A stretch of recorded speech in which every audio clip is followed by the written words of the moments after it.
host Southampton tonight in the Premier League with an opportunity to go third in the table. And that's big. That's genuinely big for Manchester United in the sense that 18 points or so off third. 18 points off third we were a matter of months ago, and we now find ourselves one win away from falling into that position. It's an absolutely mesmeric rise from the ashes for Ollie. He's made people like myself humble, made us apologise, and on top of that, we're now enjoying the football. It feels like the feel-good factor at Man United is back. And we have to temper that. And we have to understand that there's going to come a game soon where we don't play well. There's going to come a game soon where we play well, but we just don't score. You know, we might lose it or draw. We might nick a result. These things are very, very normal. But overall, it's 17 games of pretty much pure bliss for Manchester United fans. And that just needs to be celebrated. That needs to be respected. It truly, truly does. And I'm really excited about tonight. I'm really excited because we have the ability to beat Southampton. There is no doubt about that. But we need to be at our best. Southampton are a seriously decent outfit in recent months. They've turned things around very, very well. But for me, you know, Danny Ings, deadly striker. He's been absolutely. I mean, I was just looking at his statistics earlier. He's been potent. You got Ward-Prowse in the middle. Give a free kick away, anywhere from 20 to 25 yards out, you could be in serious trouble. So you have to be absolutely on point in relation to that. You know, there aren't very many other goals in the team outside of Danny Ings. So the aim for me tonight is you keep him quiet, you nullify Danny Ings, you've got a genuine opportunity to go ahead and win this game. But United have got all they need. They've got all they need. Looking at Danny Ings' goal scoring record. So in his last 10 games, he has 7 goals, which is pretty damn good. Everton he scored against, 2 against Watford. I mean, he got 4 since the return and an assist. So really good run of form that he is on. Southampton, many people I think thought it was they were doomed after their heavy feat to Leicester earlier on in the season. So they've really turned their season around well. They're no mugs. They're going to be difficult for Manchester United. That is an absolute. That needs to be understood by Man United fans. That this isn't, for me, just going to be, you know, we can't keep expecting every game to be a walk in the park, no matter how well we're playing. And the record we just won should tell us that. The record we've just won should tell us that it isn't going to be this outright flat, easy game. Because only 4 times in the history of Premier League football has a team won a match by that amount of goals. Team news is in. And by George, it's the same team again. The same team again. Is that the 5th game running? 5th game running, same team. It can't be the 5th game running. It has to be less. It has to be. It can't be the 5th game running. It's the same team. It must be the 4th game. Is it the 5th? I can't remember the last time we did that. So 4th Premier League game running anyway. That's amazing. And maybe the 5th Premier League game including Southampton as well. That's brilliant. That's brilliant. It's what we wanted to see. No changes. Get this victory under our belt. Southampton, I think the Crystal Palace game will see a few changes, but I think the 5 substitutes seems to be helping. And if we can get this game put to bed early, absolutely, I'm buzzing. I think there's going to be a Rashford masterclass today as well, though. I think Rashi's going to have a game, you know. I really do. Let's see some of your comments. By the way, you can call the show. Skype lines are open if you want to come on and speak about the game. It's an hour away from kickoff, so feel free to come on, preview the game with us. All the information is inside our description below. We really want to hear from you. I want to know what you're all thinking, feeling, saying, etc. I'm just going to make this screen a little bit bigger. No, that was smaller, Terry. There we go. Screen's a bit bigger now. There we go.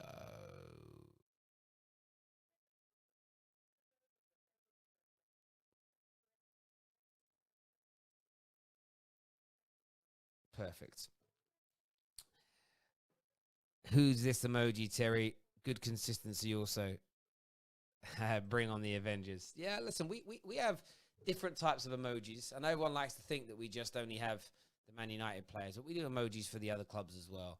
Well, we try our best to anyway. We try our best to be like as consistent as we can. We try. Doesn't always work, and it won't always work because I am a Man United fan.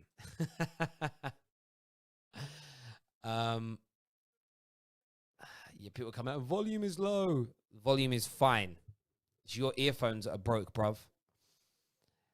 Is it low sound? A few people are saying it now, or not. I don't know. I don't know. Is everybody else's sound okay? Okay, cool. Sometimes it's low if I'm sitting away from it. I don't know. Audio's fine. Cool, it's fine. People are saying it's cool. It's good, good, good. In fairness, that was someone that said that I actually trust. So yeah, that's all good. Everyone else said that it's fine. And whatnot. But okay. There we go. So I want to see some of the reaction, actually. I'm going to go look at this. All I'm getting on socials is up the Saints, up the Saints, up the Saints.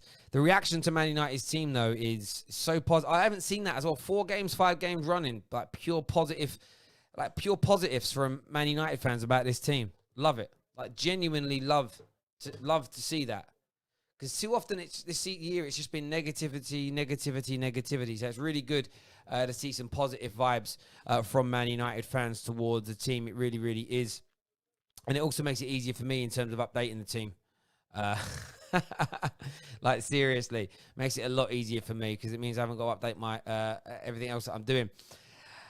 3rd place is ours, is what T Mills says. I agree with you, T Mills. 3rd place is Man United. We're in the best form. We've got the best team. We've got the best manager of the 3 teams that are fighting out for top 3 places.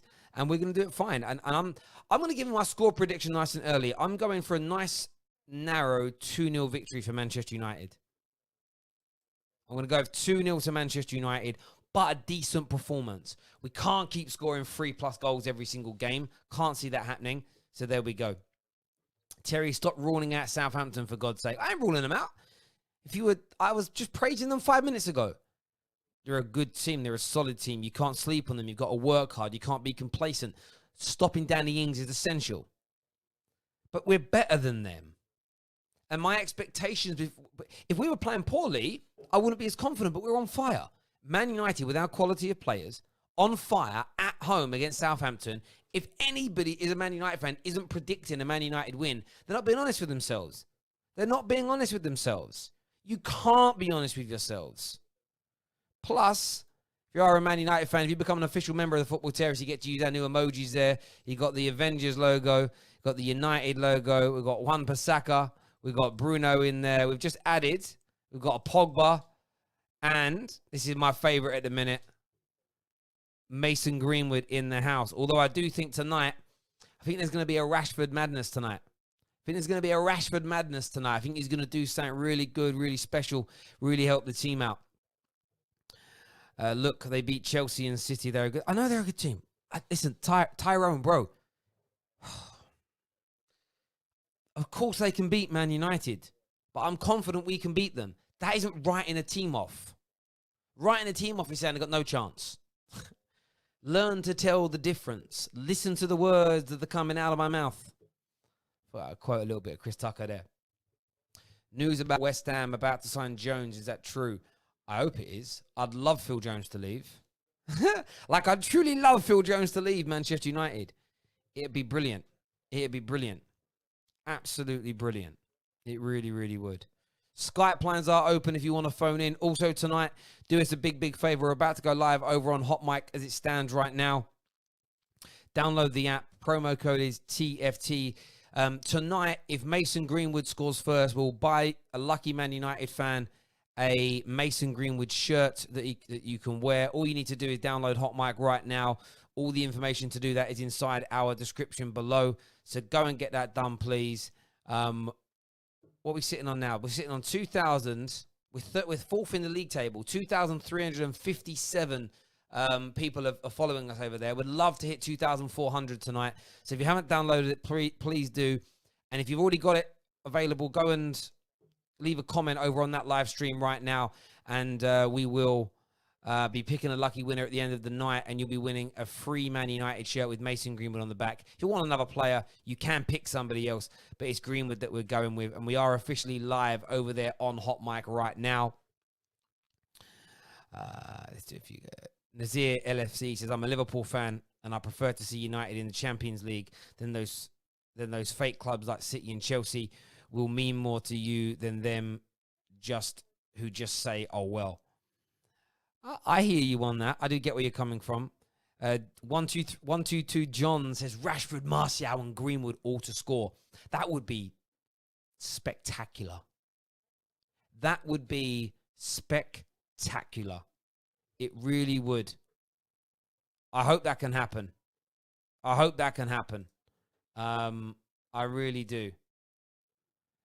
Just mad about Skype. I wish with Skype you could send out like a request. So you just send people your link. But yeah, if you want to call us on Skype now, we're available. We're active. Lines are open. Love to hear from you. I want to know what you're thinking and feeling.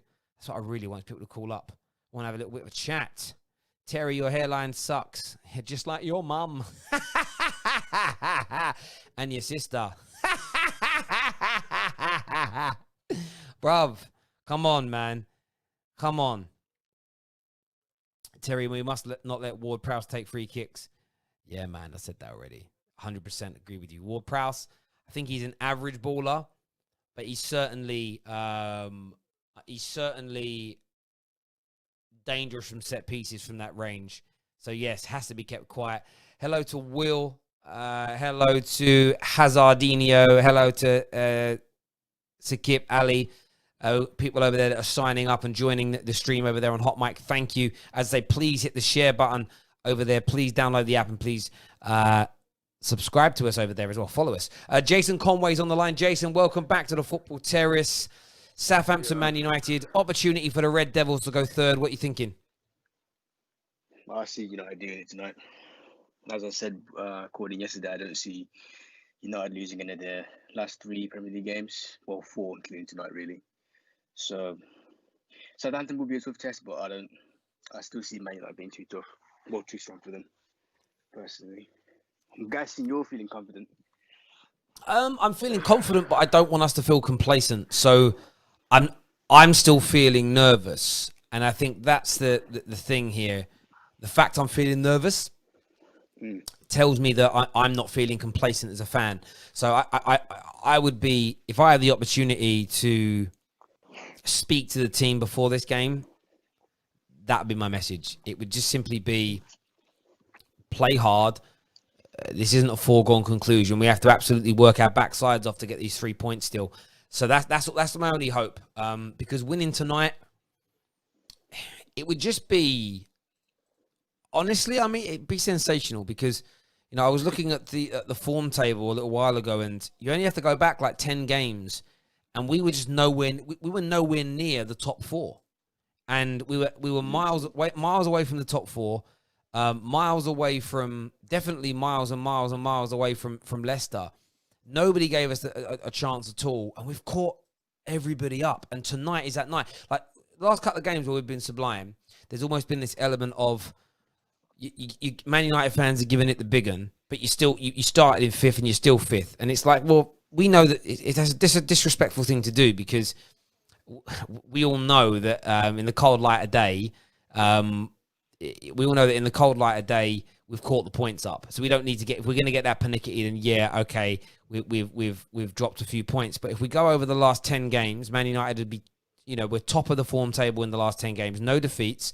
There is 3 draws in that, but 23 goals scored, only 4 conceded, and it's the 4 being conceded which is the interesting element. You look at Liverpool, who are the best team in the world. You know, they've conceded 12 goals in that time. City have conceded 7. Wolves have actually done really well, only conceding 5, but they've only scored 13 at the same time. So we're in excellent form, and tonight is the night where we can leapfrog. You know, we've earned 4 more points in that time than Chelsea, and we've earned 13 more points in that time than Leicester. If we win tonight, that's 17 more points than Leicester in 10 games and 7 more points than Chelsea. It's a phenomenal piece of form. We just added Kevin to the call. Kevin, let everyone know who you support and what's on your mind. Hello, mate. I'm a Man United fan. I've had to go out, mate. I've had to go for a walk with the dog because I'm pooing myself. Why? Why? The nerves is unreal, mate. I've been biting my fingers all day, and nerves just get to me. You know, when every time throughout the season teams have dropped points above us, we've always fell at the last hurdle, and I know we've turned a corner. I can see the light at the end of the tunnel, but it's nerves, isn't it? Because I don't fully trust this team 100% yet to go and get this job done. But obviously, I feel like we're in a much better place. But I'm just really nervous, mate. I think that's a good point because literally every single time a team, well, Man United and Arsenal have been culprits of this. When there's no pressure, they play well, they get the results. But Man United are expected to win tonight, and they've got the opportunity to take third. And if that pressure gets to them, then if they don't perform, then it's not. Well, you know, you're right in that, Jason. And what this is the form table. This was up until this run of 10 games I'm talking about. Man United were 5th. We had Tottenham on level on points with us. We had Wolves level on points with us. Chelsea was 6 points in front of us. But if you look at it, we'd only won 9 to their 12, and they were pulling away from us. Everybody assumed they're going to continue to pull away from us. Leicester were 14 points at this stage in front of us. You fast forward 10 games, and tonight, it isn't just a case of, if we go up to potentially change it, and then go from the 24th game until now, which is we go to from the 25th game, to the 35th game. As an example, if we now fast forward that little bit of time, hopefully this lets me scroll down. Why is this screwing? Is it going to work? Oh, there we go. Cool, it worked. So we now look at that. Obviously we'd be top. We're top of the form table as an example. But look at the difference. Like we're leaping from. We're going past Chelsea for the first time in absolutely ever. We've absolutely destroyed Leicester. You know, but you look at all the teams that were near to us. Wolves had a really good run, to be fair, but with 3 points, we could be 6 points better off than them in that period. Tottenham are level on points with us. You know, tonight we'll be 9 points better off than they are. You know, it's just a colossal run of form. And do you know what you said there, though, Kevin, which makes a lot of sense, and yourself there, Jason? And these are these little nuances that rival fans, they understand, but they don't want to admit that they understand it. Right? I'm just going to mute you there, Kevin. I'm getting a bit of wind in the background. I'll mute you in a second, mate. The one thing that's standing out to me beyond everything else is that under Moyes, under LVG, under Jose, we went through this period of having opportunities. Chelsea and Arsenal both dropped points. Opportunity for us to break into the top 4 or to pull away from them, and we'd drop points.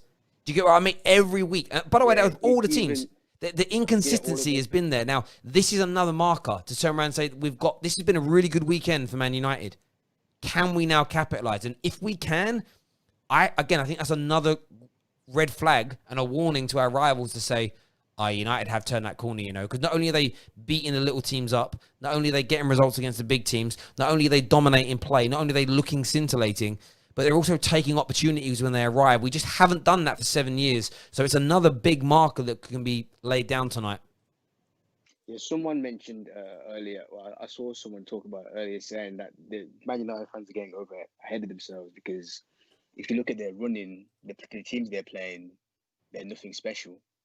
But if you rewind a few months ago when they were playing Tottenham, Chelsea, Arsenal, Liverpool, City, they won all their games. Not all of them, but they won most of them games. I think you've beaten Tottenham, you beat Chelsea, you drew. Did you draw against us? I think you drew against us, but then you won. We beat you at our place, but then I think you beat us. Arsenal were the only top 4 team that we haven't, and of course Liverpool, that we haven't done well against. This season, but that's just it, and I think that's where Man United fans don't worry about people gassing us, because it's a case of not gassing us, like ridiculing this run. You're beating little teams, you're beating this. We haven't done this for 7 years. We haven't. This 17 game run is unprecedented in that time. And yes, Jose had some good runs. LVG had some good runs. But it's the manner of which we're playing, the performances that are coming out. And it's why so many rivals are rattled. They're rattled. And by the way, when we drop our next poor performance, which will happen because it's inevitable, you watch straight away, told you guys weren't good enough. They're just desperate. Rival fans are desperate for that one poor performance. And all that tells me is that you're completely and utterly rattled and you know what we're all about. I thought the same way. I was waiting for because each time you kept winning, I was like, yeah, I'm gonna wait for them to slip up, and I'm gonna phone in, and I'm gonna give it all. And then I realized, but even when they do lose, look how far ahead they are, and just look at the trajectory. That even if they do slip up by one game, it's not really gonna affect the way that they're going. So yeah, it's it's good times really for you guys. I can't even lie. Yeah, Kev, you can unmute yourself, mate, for a second if you can. I wanted to ask you, how happy are you to see the same starting lineup again? And what kind of who do you think is going to stand out tonight in this Man United team? Just unmute your line, mate. You just need to unmute yourself.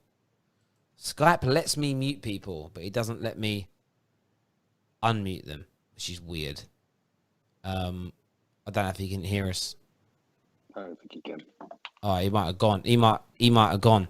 But yeah, I mean, I what do you make of that as well? So that's another thing Man United haven't done very much in the last in the last 7 years is name these teams. Adding David to the line here. David, of course, Chelsea fan, David's going to be desperate for Man United to drop points tonight, especially, and what we haven't brought up yet is City are going to be in the Champions League next year. So the top 4 race is fire now. David, how are you feeling about tonight's game? David, you there? Yeah. David, you're on mute, bro. Unmute yourself. There we go.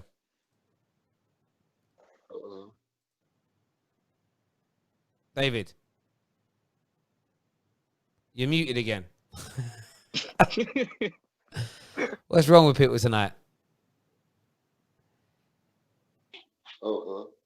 There you go. Speak. I can hear you. Can you hear me? Yeah.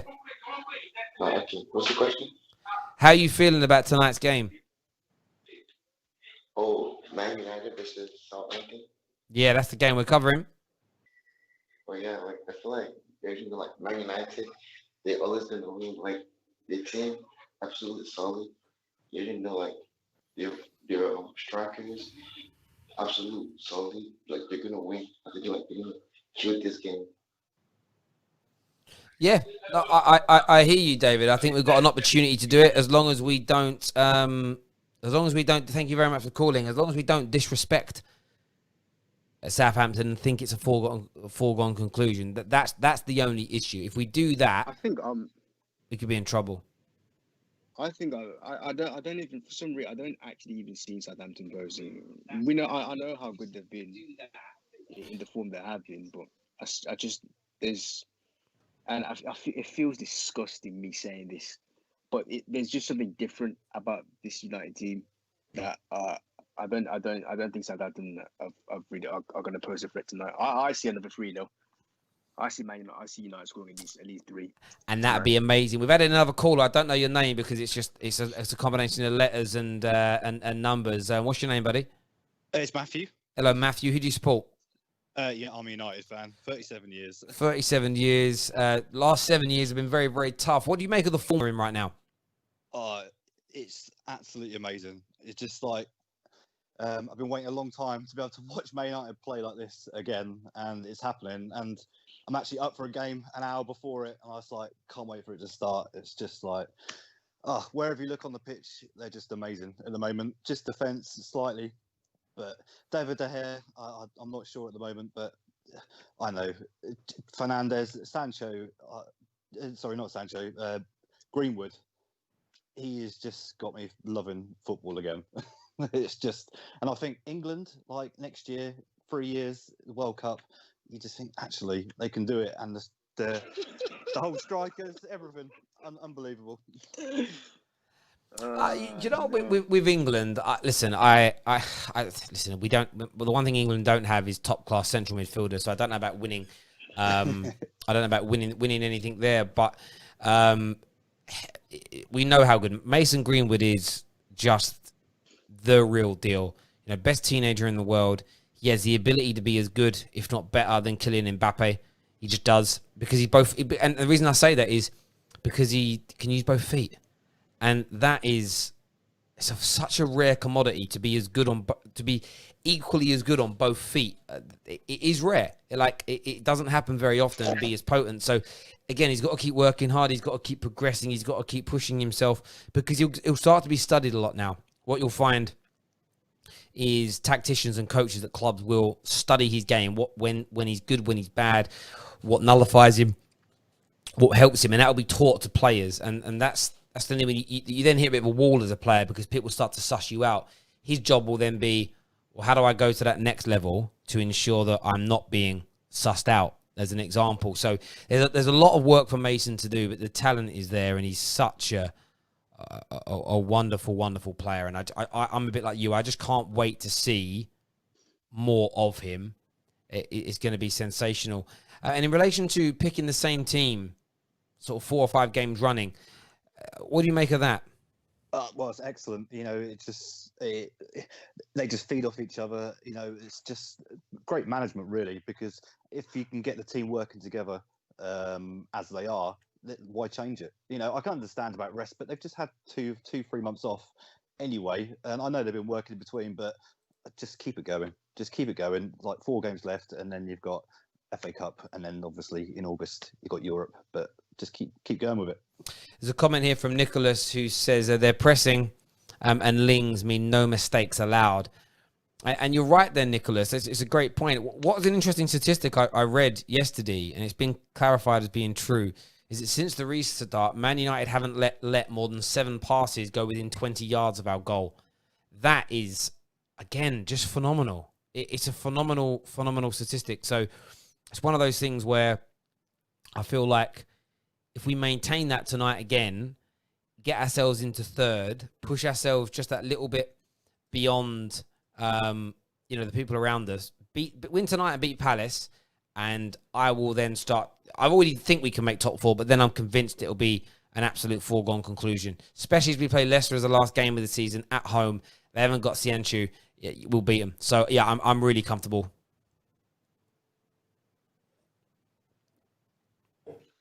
All I can do is sigh, really. All I can do is sigh. After yesterday's, the way that you guys are going, the way that you can say, regardless of what happened, they lost to Sheffield United, and that's another thing. Actually, I'm more excited about next season's top 4 race than this season, because I'm already certain of the top 4 for this year. What I'm interested in is next year, because if United bring in Sancho, if Chelsea bring in Havertz, I would say if Arsenal bring in, but I'm not even sure we're bringing. The only person who I can see us bringing in is Partey. Actually, speaking of bringing in, Guillaume Balaguer said that Thiago has told Bayern Munich that that will be in that the 3 clubs that he wants to move to the Premier League, and the 3 clubs he's looking for are Liverpool, Man United, and Arsenal. He said that the package of Liverpool isn't for him, and Liverpool aren't willing. Balaguer himself said Liverpool aren't willing to spend, so that leaves United and Arsenal. Mate, and I don't think Man United are going to be. Mate, I don't know, mate. I'm telling you now, look, if you go to any of those clubs, it's amazing. If Man United had Thiago holding with Bruno and Pogba either side, do you understand what that does? Yeah, I do. That is just, honestly, Filthy. That is disgusting. I think it should be FIFA should be a banning. That should be a bannable offence to have that midfield. We've had Cameron all the way from Canada on the line. What are you saying, bro? How you doing, man? How you doing? Yeah, I'm good. Have you heard the rumor from Guillaume Balaguer that United might be signing Thiago? I have not heard that one. He was on. He has like these weekly Q&As, and I was watching it today. I was watching it because I wanted to.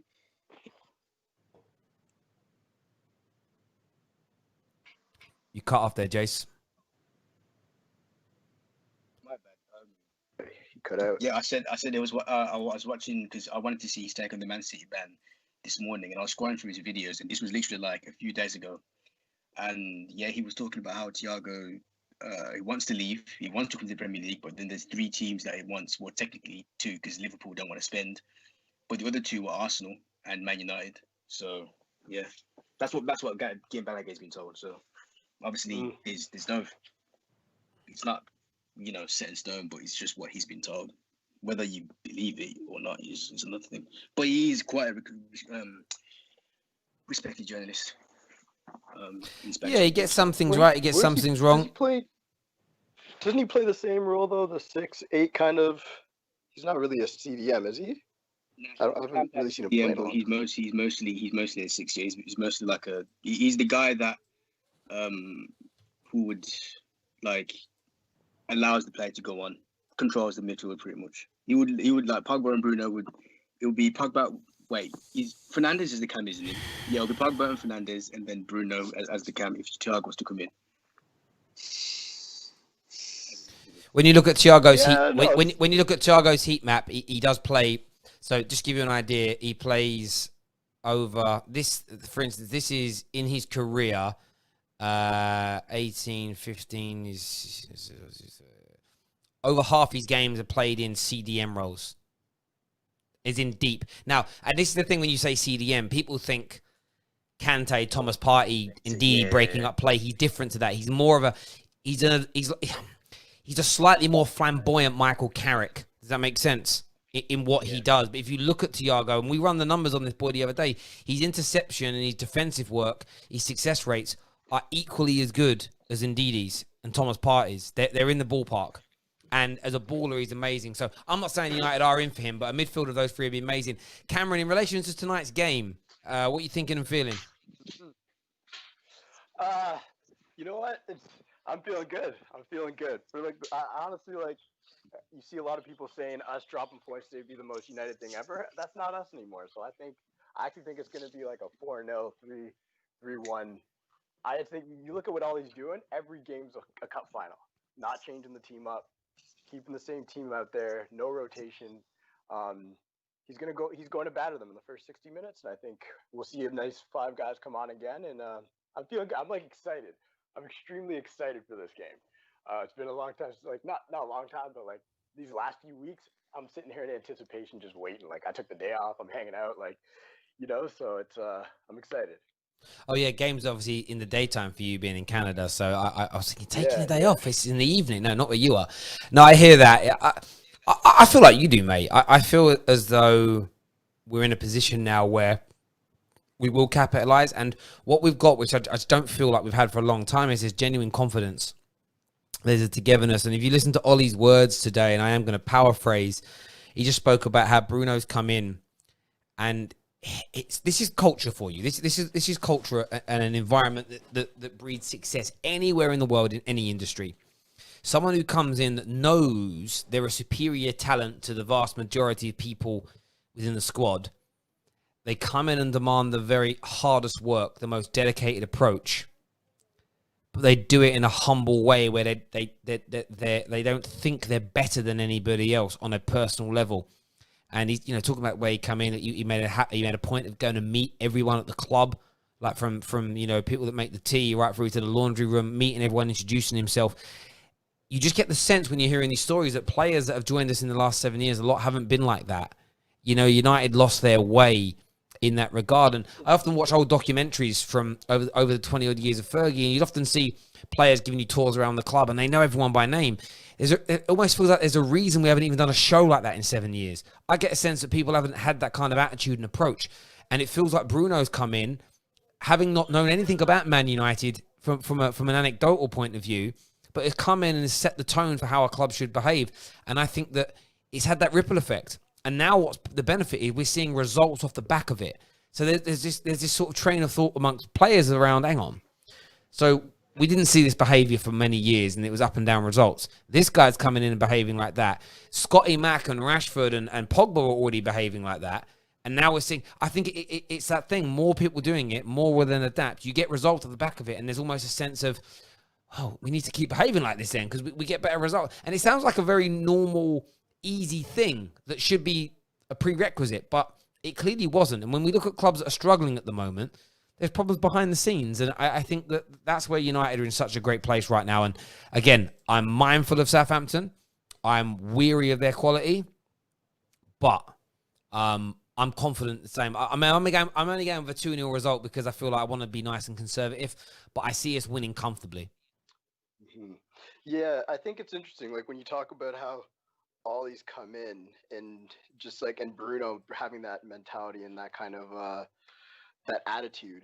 Um, it's interesting that Ollie's instilled that in the fan base too. You see a lot less negativity online or whatnot. Like I mean, a few weeks ago when we came back from the lockdown and I said we were going to finish third, it's because the whole team gave me that feeling. And I think Ollie and Bruno, and now we have this confidence, this swagger on the pitch. It's like you feel the fear in the other team. Remember that fear factor from way back when you need to walk into a game, and again, like you have to be wary. Yes, they have Danny Ings and Rev. They have a decent team, but back in the day, you'd walk into this game and you'd think, how much? Like how many points? How many goals are we putting on today? Like that's what you think, and I think that's back when you have Bruno doing interviews talking about everybody around him and how it's not about Rashford's goals. It's like how he's just turned into a playmaker, which I'm seeing. You see Pogba talking so positively about the club. That means these guys are all so confident right now, and they're all bigging up Greenwood, like they're feeding his fire. They know he's on fire, and they want to see him grow. Like you see Martial, everyone. This is a very different feeling. We haven't had this for so long, and I'm really excited to see who we bring in as Yeah. well to keep this going because it's such a positive Yeah. feeling right now. So You're so right about that. And you know what? Like Rashford hasn't had the best return yet. I mean, he's got some assists. He has scored a goal. You know, he's been unlucky with a few opportunities as well. There's been some that have been given as off, like the offside goal that was marginal. Set up 2 golden opportunities in the last game, which Martial and Wan-Bissaka missed. So from a stats point of view, he could have had a few more. He could have had 2 or 3 more goal outputs with a bit more luck, as an example. But it's great that we're playing so well because no one's focusing on that. And that's where United fans, and I was one of them, got suckered in the bad times. You weren't playing well. So you'd focus on somebody that was highly talented or somebody that wasn't, and you would just blame them. We had every year there was 2 or 3 new scapegoats. You know, first of all, it was Fellaini and Tom Cleverley and Danny Welbeck.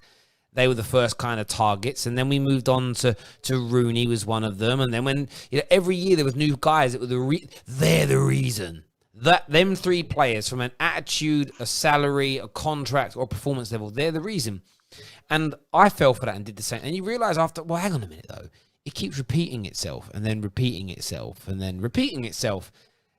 There's more to this. There's a cultural issue at the club.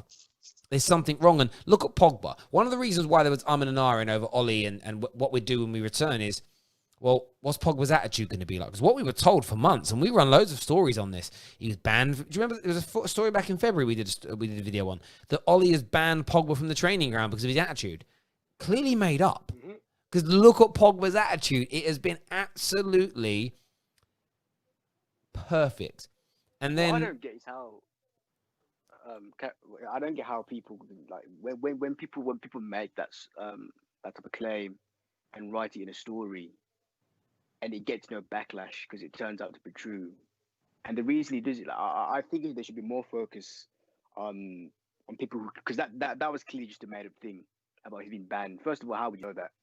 And 2, it's like if people on social media started focusing more on what's the word? Like well, if we stopped focusing, he dropped off there, Jason. If we stopped focusing on like non-trivial things, but it's like anything though, and it's the way I kind of look at this all the time. I look at the same thing over and over again. I feel like it might be true that he was told not to come to the training ground, but why? And what I mean, but I've seen a lot of managers give interviews where they say when there's injured players, they don't like injured players mixing with the fit players in the squad. I'm not sure of their rationale, but they say it. So it could just be an element of we only want you coming back when you're fit. A journalist hears that, Ollie's told Pogba not to come back too early. And they just twisted that to he's banned. And that's how these stories get out. And also, like, do you get where I'm coming from? I just feel like they need to be ignored. Yeah, it could. I think there's a few reasons too. Like you said, that's an interesting one. I think you could easily tell a player like Pogba, who you know would be all negative around him, to not come back because of negativity. Maybe it's just like I can see Ollie doing that. Ollie seems to be navigating the media better than, well, definitely better than any manager we've had in a long time. But like the way he's navigating, and people are saying, "Oh, you can't believe what Ollie's saying." I've seen those comments. It's like, yeah, because he's clever. He doesn't give anything away. He kind of, like, some of them were saying, "Oh, he's just so nice and pandering," and then You've seen his last recent interviews where he's like, this isn't good enough. Like, we need to go harder, because he understands the times when he's able to do that. You don't go after your team when they're down and they're having a rough patch like Jose would. You don't kick them while they're down at that moment. You tell them they can kick on. Now that they're up, he's telling them not good enough. You see what he's doing? Have you seen that like that? So I wouldn't be surprised if Ollie was telling Pogba, hey, stay away. Don't come around, because like they're just going to talk about how you're not training, how you're not fit yet. Yeah. And like, let's not focus on that. And if I wanted to show Pogba that I've got his back, I would say that and go, listen, when we're going to let people know that we're not letting you back until it dies down, but we're not going to tell them the reason. We're just going to say, I've asked you not to come back for the time being, and say, this shows you how much they're trying to pollute your mind. The media is going to write a negative headline about it. And then when Pogba sees the negative headline, it's like, so they only told me not to come back to rest longer for good reasons, but yet the media spins it as a bad one. And I think that's what's happened a lot of the club. I think a lot of things that the club has said has been taken out of context. Stories done. Mino Raiola reacts to the story in the press. You know, it's even like when the whole argument happened between Ollie and Mino, and it was Mino come out and he's like, you don't own the player type thing. And it's like, Ollie wasn't talking about Pogba like he was property. He was just saying he's our player. It's a common expression. But between the media and Chinese whispers, we end up in a situation where there was supposedly a big bust up, and there just wouldn't have been. And then when they've got a good relationship, they've always had a good relationship. Ollie has managed it well, but all the little things have gone away as well. 2 interviews in the last week, Ollie's mentioned Sir Alex and culture, and no one's kicked off going, passion merchant, there's no such thing as a United way. Nobody said, Ollie's got to stop living in the past and thinking he can When it was going wrong, it was like it's wrong to look backwards. Now it's going right, it's a beautiful thing. And Ollie was right all along, and I will continue to apologise for not trusting Ollie and for losing my mind. And it was pure weakness from my part. I fell into the trap of, it was almost like, I think it was a subconscious decision, but I almost felt like if I start to say he isn't good enough, it's going to prove me right. And then I'll feel better if I'm siding with the enemy on this, because, yeah, that's just how I felt now, looking back with hindsight.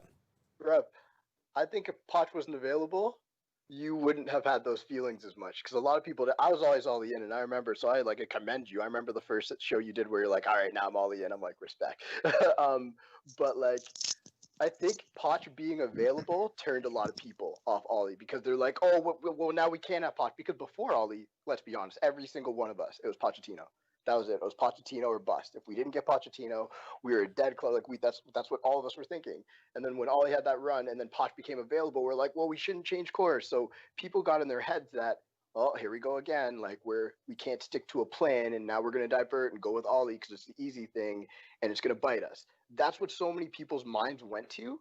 And it was like a worry, because I can understand that. If Poch is there and then Ollie were to fail, that would feel like a miss, right?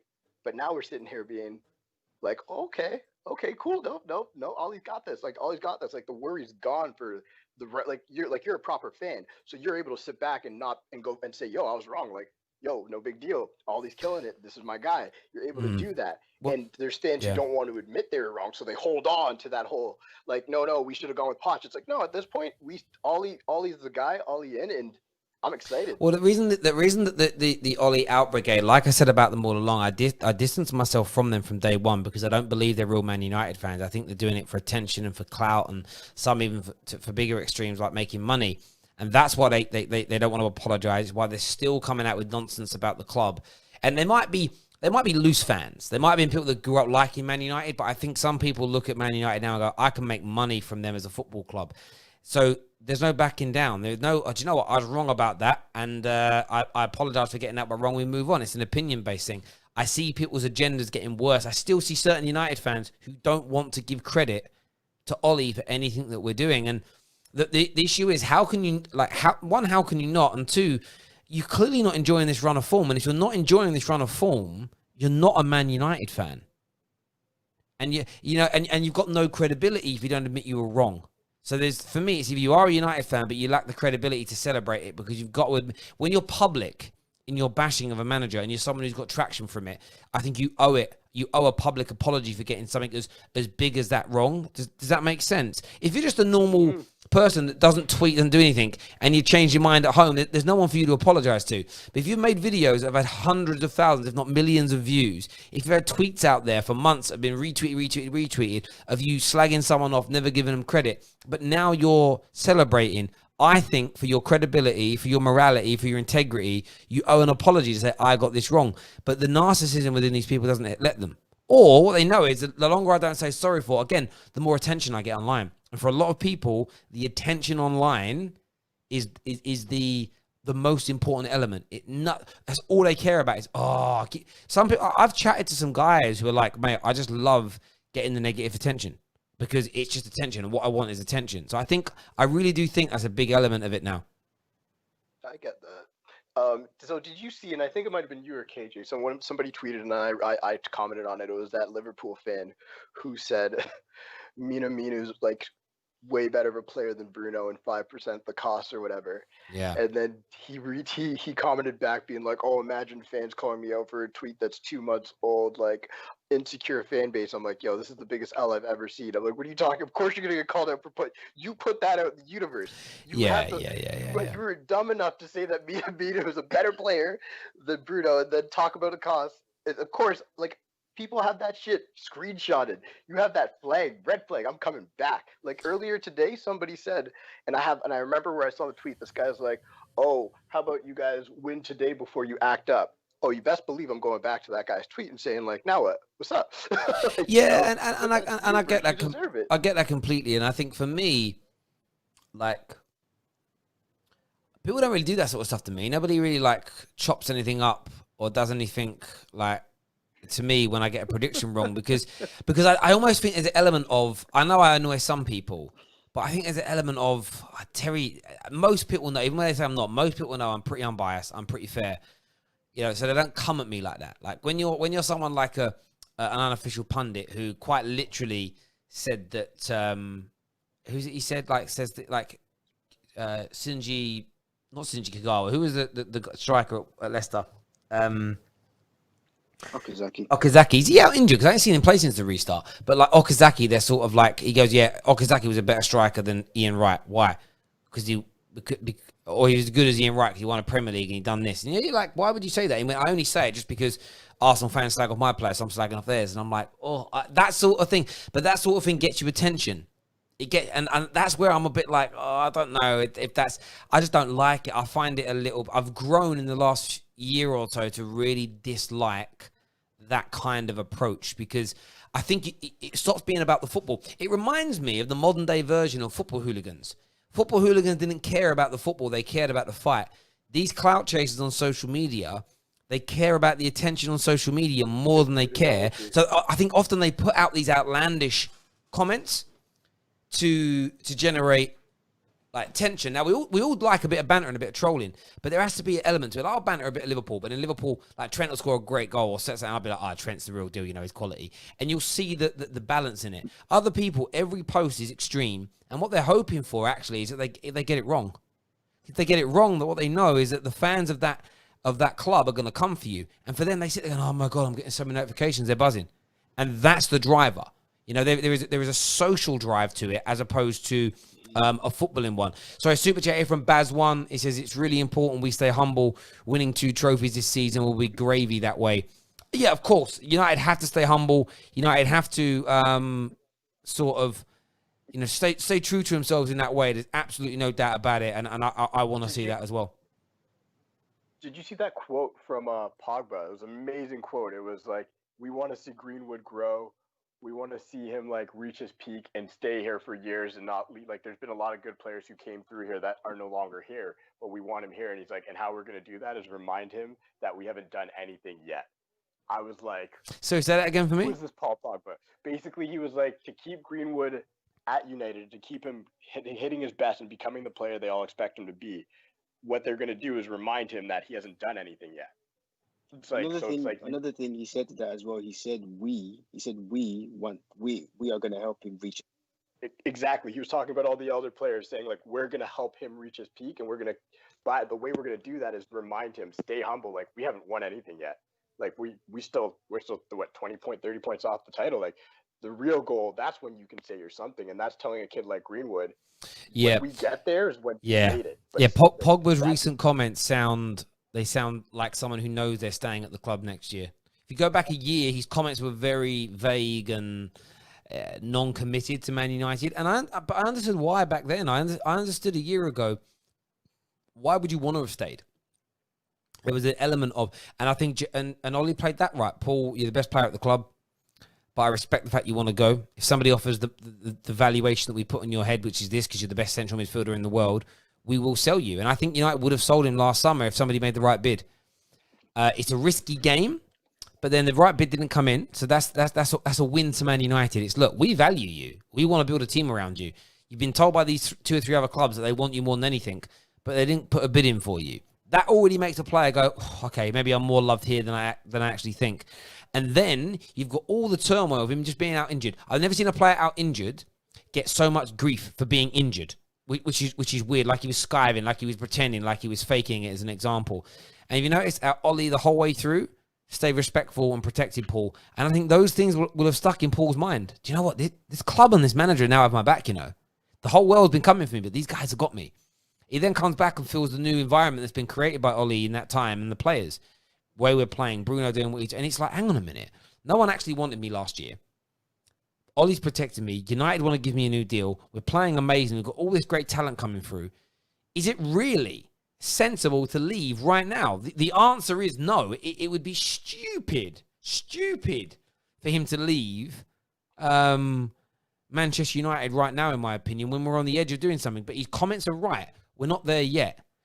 We as fans can celebrate the improvement, but then it's a case of just slowly keep raising our expectations week in, week out. And, you know, if we finish, like I said, during lockdown, if we finish the season as we're playing right now, if we win a trophy or two and we buy right, then my expectations are title challenge.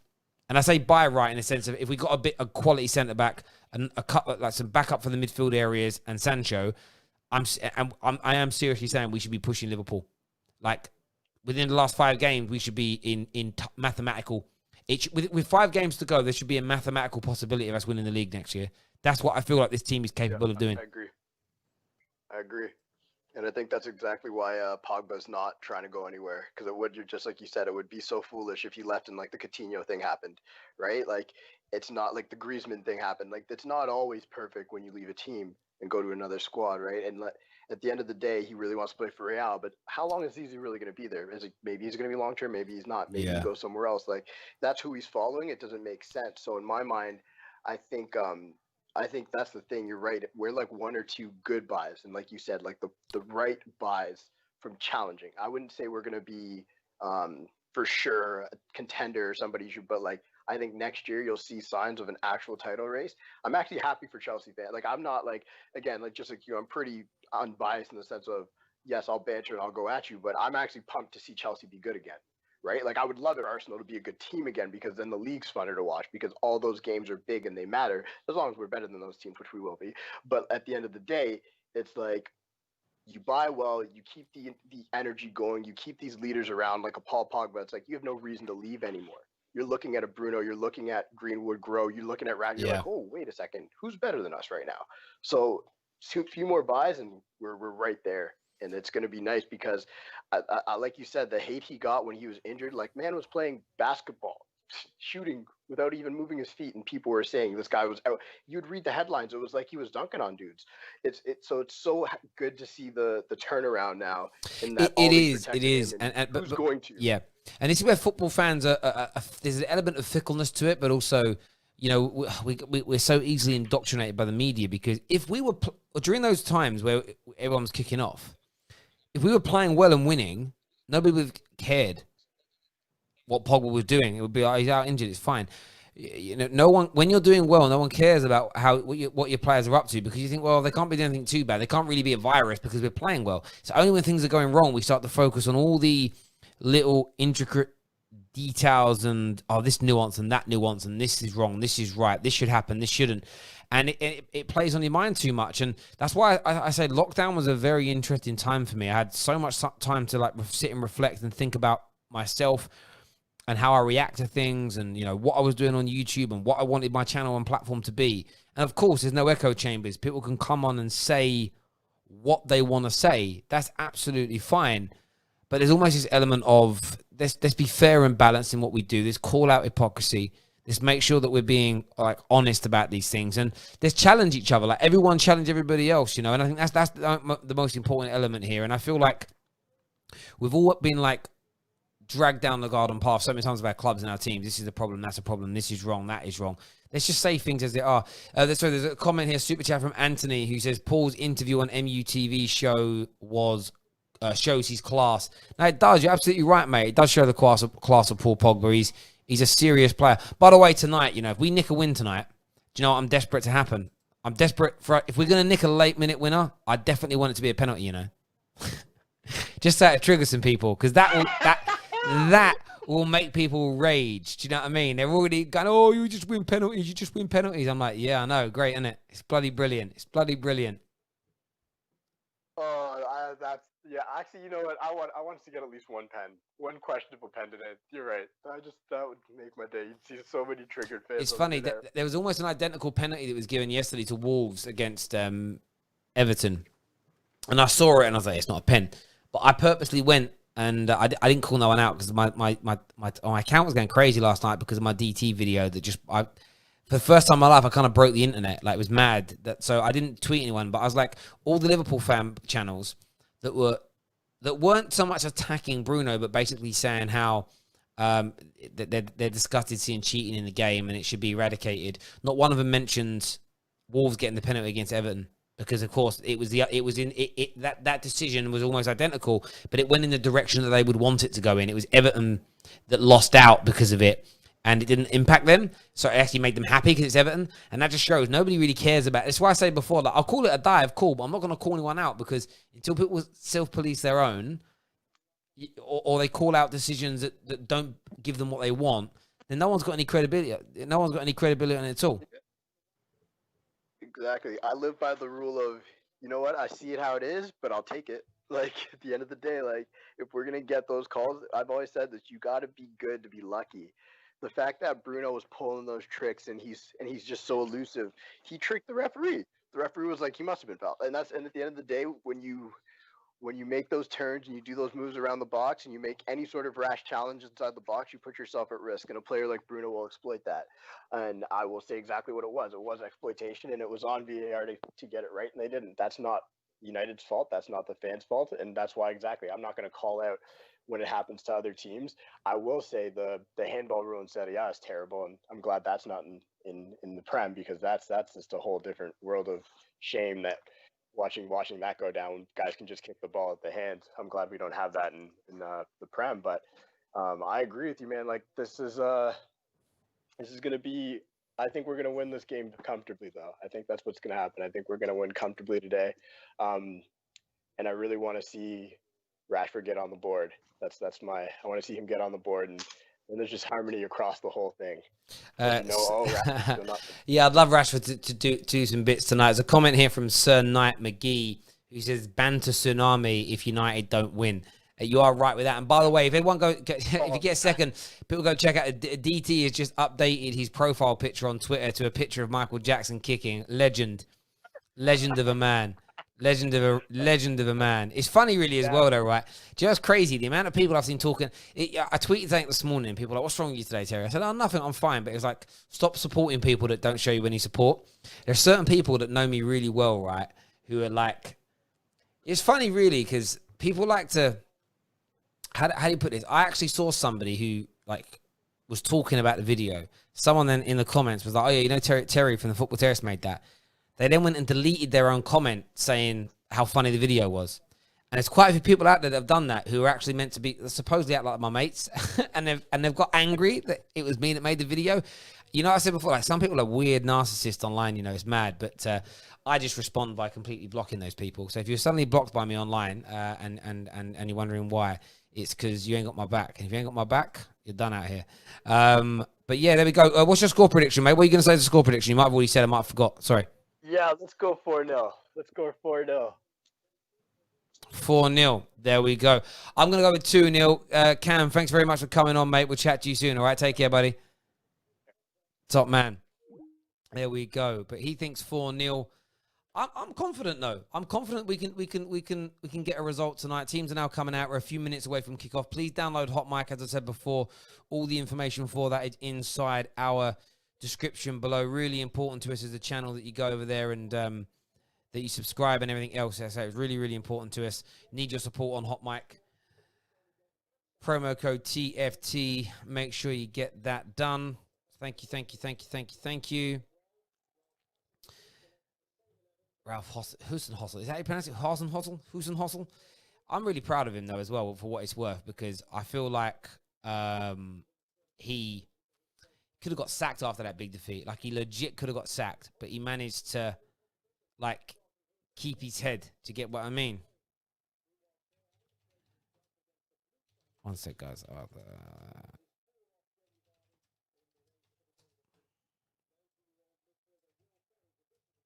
Just got to send out a few links for the fan cams after the game, people. Just bear with me a second while I get this done.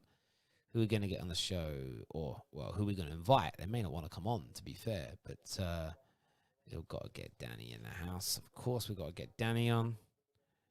Who else we got here? We've got to get B on. Time just flies, though, you know. Like, I get people on to do the fan cams. And I then can't find their names again in my inbox. And it's because the week just flies by. And there's loads of people that go, oh, you didn't send one to me. I would love to have come on. I'm like, oh, damn. Sorry, I missed that. I missed this. I missed that. I do try my best to get everybody on for a fan cam, but it's not always possible. Who else are we missing on here? Who can't I see? No, not that one. Nope. No. Just going for all these different people. Yeah, these people never come on when I ask them, because they never come on when I ask them. I'm not going to ask him again. I know it's a little bit petty, but you know what? Team petty, bruv. Team petty at times. Sometimes you just got to be a little petty. There you go. Having a moment's silence here for the guy, Jack Charlton, of course, brother of United legend, Sir Bobby. Do me a big favor. Please hit the like and the share buttons, please. Really important to us that you get that done. RLM says 2-1 to Southampton tonight. I think this is going to be a Danny Ings brace. Danny Ings brace there, you know. That'll be interesting. A lot of Southampton supporters in here, you know. A lot of Southampton supporters in here, or people supporting Southampton tonight. Name names, Terry. No, I'm not naming names. Those people will know who they are. Do you know, it's one of those ones for me, right? I don't necessarily expect everyone to be like, oh my God, it's so amazing. But like, if you're sharing it and whatever, like expressions of the guy, this was videos banging, my guy Terry made it, cool. Lots of people didn't even credit, and it was like, come on, man. You know. In fairness, I did tag AFTV with their content, but I put the wrong tag in. I tried, I messed up. But there we go. But I had loads of nice messages about it as well, because that's what it is. It was a bit of banter. But it's just weird. It's so weird. Some people are very strange. Some of these people are like massive followings as well, and they were really triggered by it. It's like, why are you worried about little old me for, bro? Why are you worried about little old me? Louis Silver here says, let's go United. When people are just putting scores in, you've got to tell me to who, though. I don't know who you're talking about. Kieran says, you're the best, Terry. You're the man. Oh, thank you. I'm not, but thank you for saying so. Here we go is what William says. Well, yes, here we go. The game's about to kick off.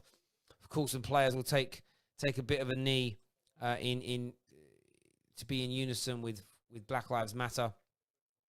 And I'm glad that's still going on. I do, though, want to start seeing some changes within football. I do want to start seeing some changes in attitude. I do want to start seeing some actual differences. Zane CFC here says 5-2 Southampton. Never happening. Not in a million years. But here we go. Kickoff. United are kicking from right to left, which means we're going towards a stretty end in the second half, which is what United fans... If you don't know this, that's the end we like to kick to in the second half always. So perfect for us. I'm not sure if it's an actual tradition, but it certainly feels like one. But there we go. Woo. I get so excited about watching us play now. So excited. Every game feels like a treat, like a dream, like a madness. Southampton are coming forward here. Nathan Redmond on the left. He's got Lindelof and Pogba for company. That's nice there. Going to be a throw into Man United. Maguire there, just doing what Maguire does best. Doing what Maguire does best.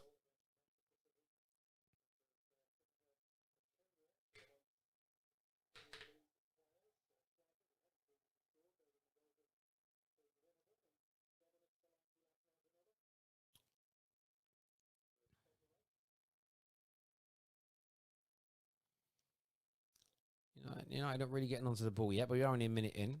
Long ball from Southampton. That's picked up. Pogba now gets hold of the ball for the first time in the game. Plays it down the channel. That's a really good ball. Bruno's going to get there. Oh, he goes to square it. That was cut out just in the nick of time. What a lovely pass that was. What a lovely pass that was by Paul Pogba to Bruno. United just getting in down the right-hand side there. A good bit of covering from the Southampton centre-back. I want to say that was Stevens. Yes, it was. So a good bit of covering there from Stevens, who got back. Oh, it's a nice bit of skill by Pogba, but he's got 3 men to get past. Then commits a foul. Bertrand falls over. Free kick to Southampton here.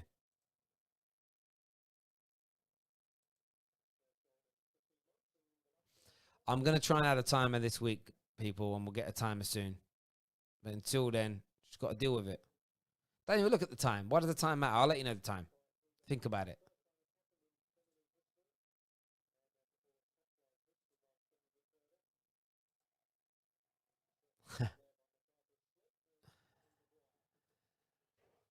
People, like, I've got United fans that are coming on the fan cams literally messaging me, and they're like, I'm nervous. Here goes Rashford. He's dispossessed there. Good defensive start by Southampton. They've won the ball back twice now. United with the ball in dangerous areas. It's lovely by Matic. It's one back by Southampton. We're looking to counter. Danny Ings here on the ball. He can dribble, Danny Ings, you know. But I much prefer him. When Danny Ings is deep, I feel much happier. He finds Redmond here. Redmond comes on the inside toward Prowse. Romeo switches the play. Lovely. Oof. Tries to get in Kyle Walker-Peters. It's mad. I bought a lot of shares in Kyle Walker-Peters this year. I thought, oh, maybe he'll do something at Tottenham. Didn't happen, you know. Dad's here, says, why are we sitting back? Bro. We're 3 minutes in. We're not sitting back. Just relax a little bit. Rashford wins the ball in the middle. Bruno's now got it. Just give us a second to start. What can sometimes happen in these games is your opponents will come out like a bull in a china shop trying to make a mark, trying to assert themselves. What you have to sometimes do is just sit back, relax, absorb for a second, and let the game settle. Very normal. Lovely little touch and turn there by Bruno. Just everyone's got to relax a little bit. We're not going to score. We're not here to score after 3 minutes, 4 minutes in every game. That doesn't happen in football. I've seen it in boxing before. It's all sports. Someone comes out and in the first round they're like fighting above themselves. They're putting loads of energy into it. And the better fighter will sit back and just okay, I'll let you do this. I'm gonna let you do this, and we'll see how your lungs feel in about 20 minutes time. See how your lungs are feeling. Abbas here says no penalty today. We'll see. If they give us a penalty, we'll get a penalty. If they foul us in the box or they handball it in the box, we'll get a penalty. And we'll deserve it. Oh, Matic, that's lovely there. Ward-Prowse putting him under. Harry Maguire. Nice just take and turn there from him. United confidently moving the ball around at the back here. It's back with David De Gea. Back to Maguire again.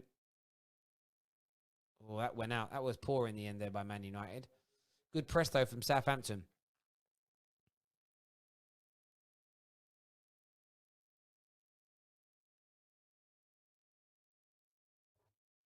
Throw in here that Kyle Walker-Peters is taking.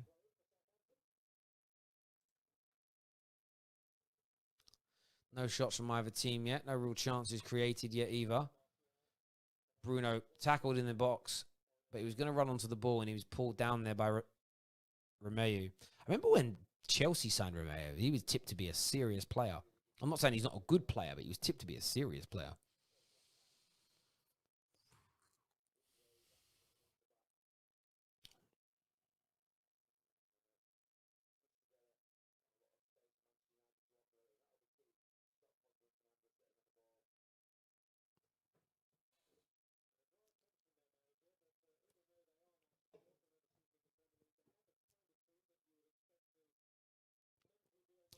Sitting back now, nice and compact. Oh, look at that run from Greenwood. Here goes Rashford, though. Oh, Rashford. See, that's where Rashford and the players went all on the same wavelength. I don't necessarily think what he did was wrong. That's nice. Matic clears up, wins the ball back here. He's got AWB out to the right, but he goes through the centre. Oh, big heavy touch there from Matic and gives the ball away. That's poor from him. Should have done a little bit better. Southampton playing out from the back. One thing with Southampton, they will play some football. They will play some football. It won't just be sit behind the ball. Like now on their attack, they've got 5 players forward. Walker Peters threads the ball out wide. It misses Danny Ings. It runs really wide here. Bertrand crosses. Safe hands, David De Gea. It's good football there from Southampton, though. Ryan Bertrand pushing forward, getting himself up the field.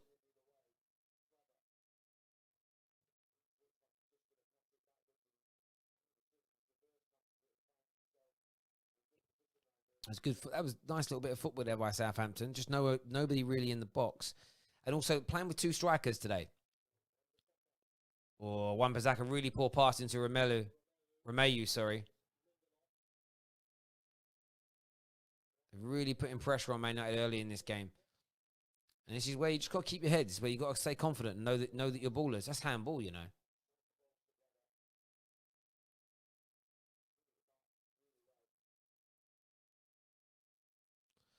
Most of the ball so far has been with Southampton,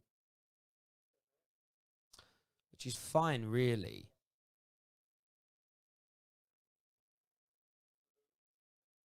Danny Ings switches the play. It's a lovely, lovely switch of play there by Ings. Poor control by Walker Peters, and Bruno Fernandes wins the ball back. Luke Shaw's now in possession here, deep in his own half, looking for options. And the press from Southampton, they are absolutely on Man United's throats. No time for De Gea in possession. He plays it out wide here to Victor Lindelof. He's got Pogba on the inside. He goes down the channel, though, for a bit of a long ball. Oh, that's good defending there by Stevens. Had to be good because Rashford was running through. Romero here finds Danny Ings wide on the left. He's got Redmond for company. Ends up going back here to Bertrand. They're passing this ball nicely, Southampton. They've come to give United a game, you know. And this is why I was conservative. I think we'll be the better team over the course of the game. But I ain't sleeping on them, bruv. I ain't sleeping on them at all. They're a serious outfit. Serious outfit.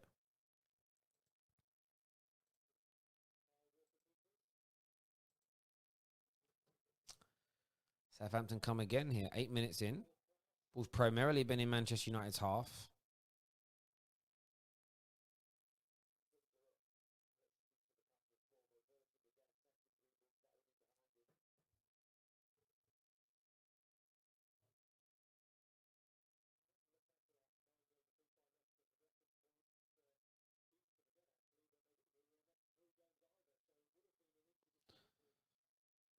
United have a throw, but straight back to Southampton here.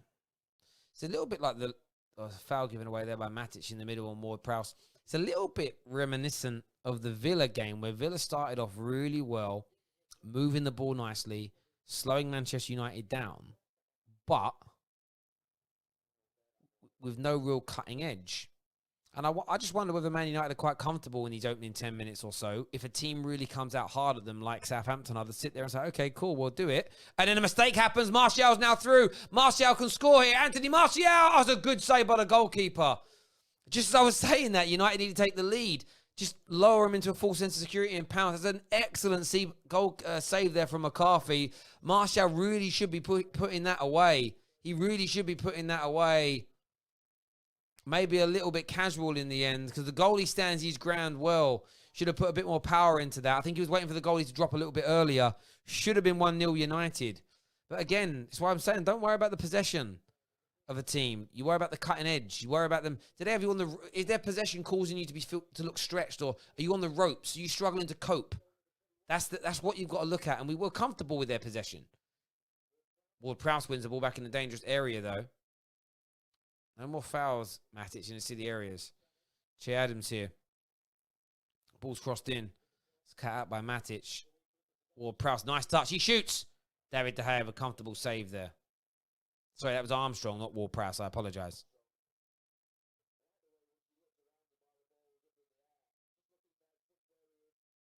It's a lovely touch and it's a decent strike. Nothing amazing. United will feel a little disappointed, though. Such a golden opportunity for Martial. I always say strikers for me, one-on-ones, when you're that quality, you should be finishing it. But it's a long way to go. Not going to start throwing man under the bus just because of that. Straight away, Martial better than Werner. Trust me when I tell you, Werner will miss. You know, Werner will miss chances too. You know, I love that. I love that.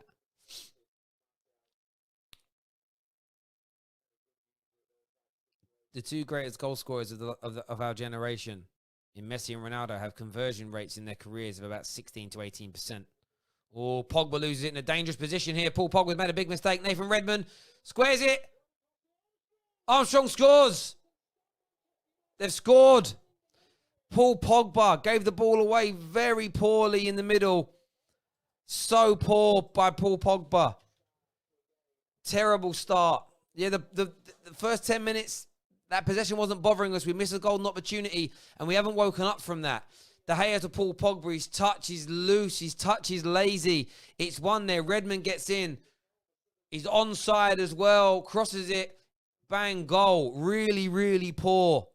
Really, really poor by Manchester United.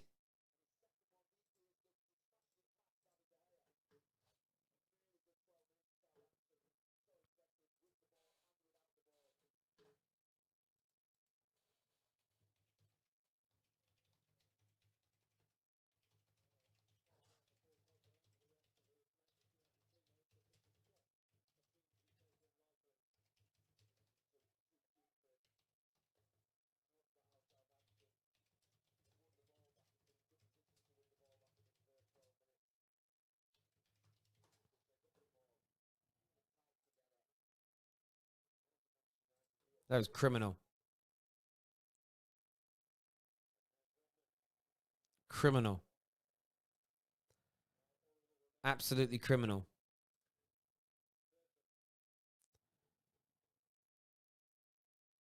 Criminal. And what I'm really loving is all the people that are tuning in celebrating. I thought, no, you're not meant to. Oh, right. Oh, no, you're obsessed, obsessed. Be obsessed. You're meant to be obsessed. It's what rivalry is. Southampton still on the ball here. United haven't got started in this game at all. Not at all. Armstrong plays it into Redmond. Redmond cuts it back. Lindelof stops at another certain goal. We have got to wake up. Matic is fouled there.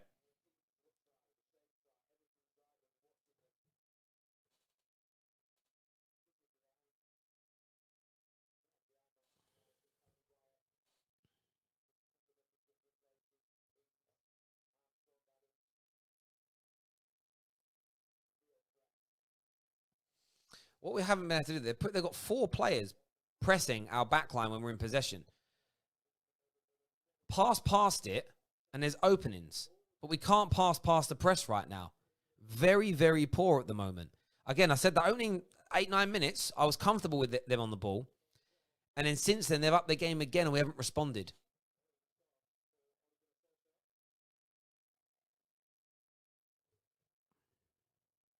You told us Ollie had tactics. He does have tactics. They're just not being executed by the players.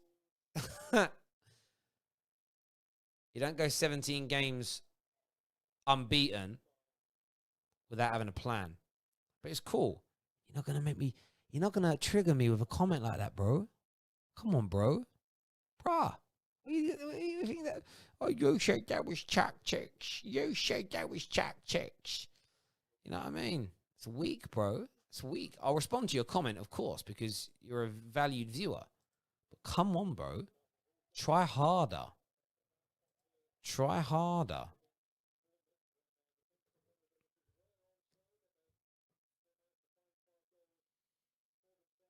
Matic here plays the ball out wide to Luke Shaw. Needs to get this ball moving a bit quicker. Luke Shaw, lovely 1-2 there with Martial. Martial out to his left, plays it in. Rashford! Go! Oh, he's been given us offside. Oh.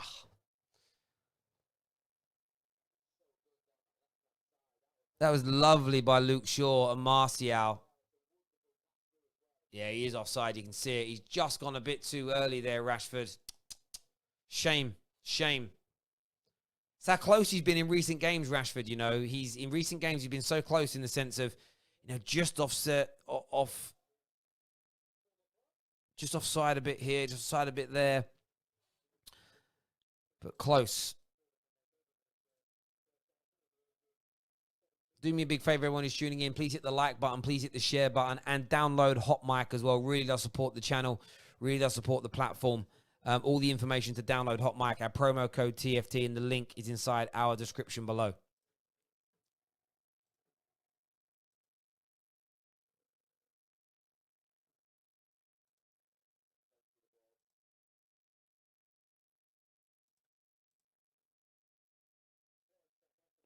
Lincoln, listen, bro, don't put anyone in timeouts or block. Just leave them, bruv. Just anyone who's spamming with links, leave it. Any other kind of comments, just leave them, bruv. They're absolutely fine.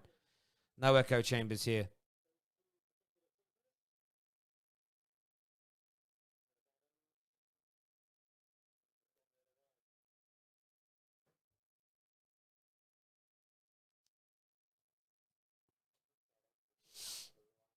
Oh, I thought Rashi had equalised then.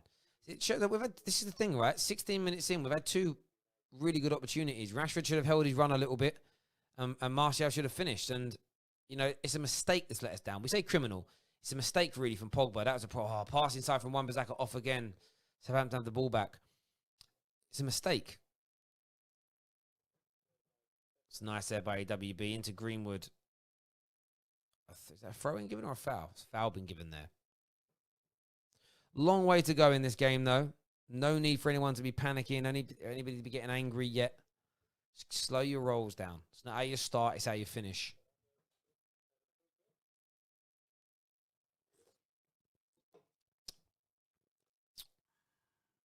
Fernandes here standing over this ball. He's going to whip this in. United have got a really deep line here from Southampton. That's not a good enough cross from Bruno. It's cleared by the first man. He's got a second opportunity here. This time he crosses. Another poor cross. Oof.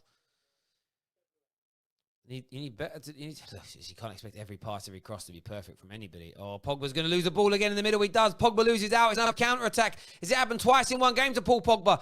Oh, Che Adams goes to play in Danny Ings. He's left over. Paul Pogba, wake yourself up, son. You're our best player. You've been brilliant since the restart, but right now you're having a nightmare, mate. You cannot afford to keep losing possession there. Wake up, play up. Rashford here into Martial. It's lovely. Martial now steaming down on goal. Oh, he's fumbled over the ball a bit. He crosses just over Mason Greenwood's head. Martial should have done better there with the position he was in. He tackled himself. But Paul Pogba, you cannot be losing the ball in those situations. I know a lot of other channels would be scared to call you out, Paul, but I'm not. That was poor. That deserved criticism. Here goes Rashford on the left. Into Martial. Put a bit of pressure on him now. Pogba. He's got Luke Shaw out to his left who he finds. Sure, back to Paul Pogba. Pogba now needs to step up in this game. He's going to have to do something to make up for those terrible mistakes. Has to. Oh, he loses the ball again as I say that.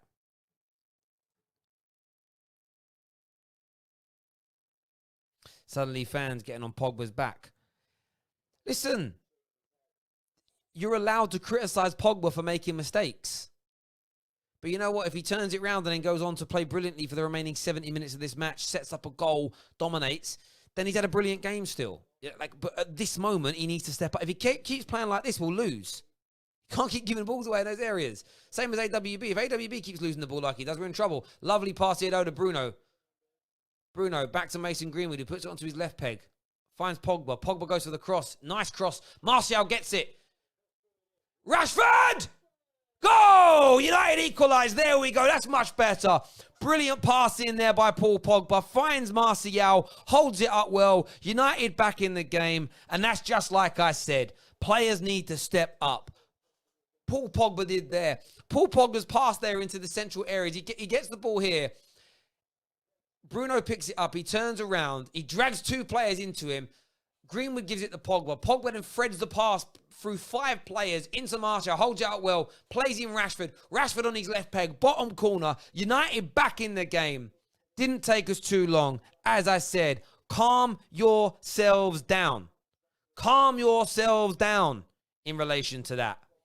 Zane here, the super chat says, a Bamahu. Look at that lovely finish by Rashi.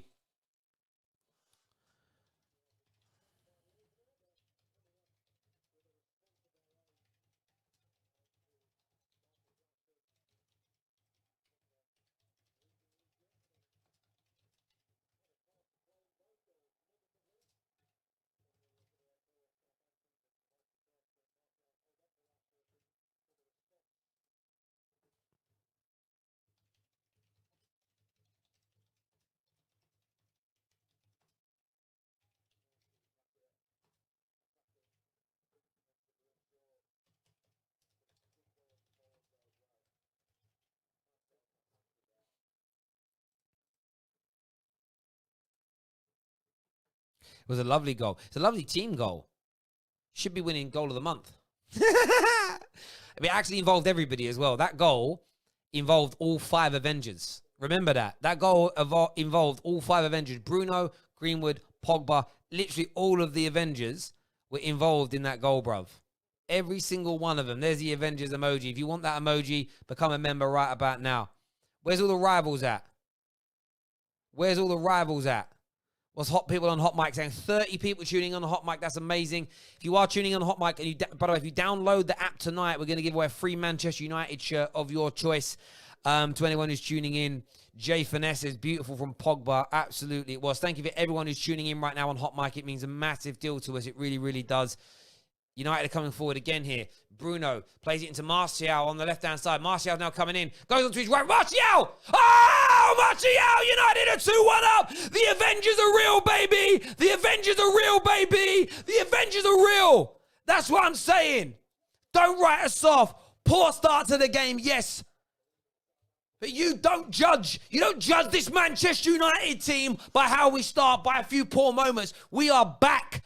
Pogba into Bruno, Martial, goal. Shut your mouth, rivals. Man United are the real deal. Better than Timo Werner is Anthony Martial coming in from that left-hand side. Bruno gets himself another assist. We're back in the league. Hush your gums. And any United fans, you can criticise the poor start, yes. But anyone that was getting on Pogba's back, giving it, you this, you trash, you don't care. Anyone screaming, oh, Ollie's got no tactics. Ollie's got no tactics. Where you at now? Where you at? Sit down, shut up. You're finished. You're finished out here. Banter season is over. Banter season is dead.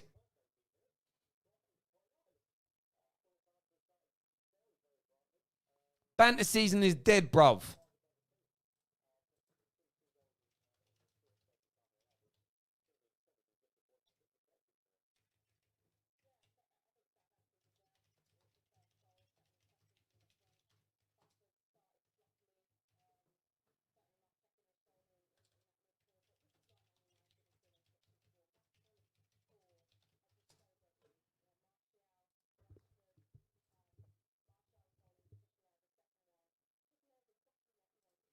Who's saying I'm rattled now? Where's the rattlemen at? Where's the rattlemen at? The next goal is crucial. But I told you before, I'm confident with this Man United team now. Do you know what's mad about it? Up until this last 17 games, we went a goal down, I'd be panicking. This is Fergie football that I grew up with. This is Matt Busby football. You go a goal down, we'll come back. We're fine. The quality of this Man United team, the mental strength of this Man United team is out of this world.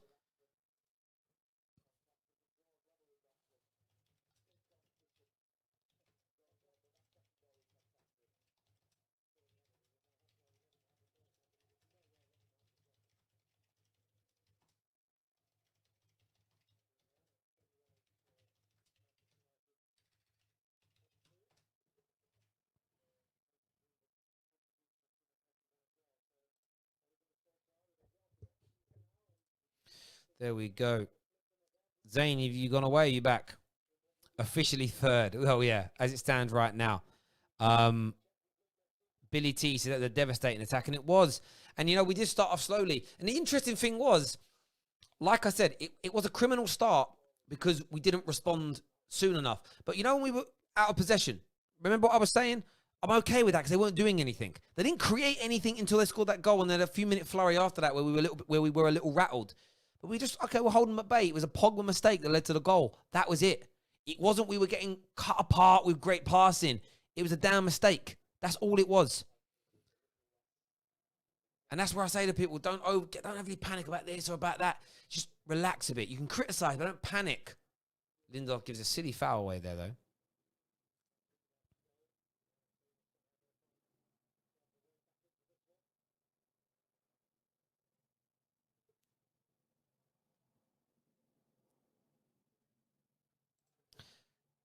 Bruno Fernandes with another goal contribution, by the way. That's going to annoy people, isn't it?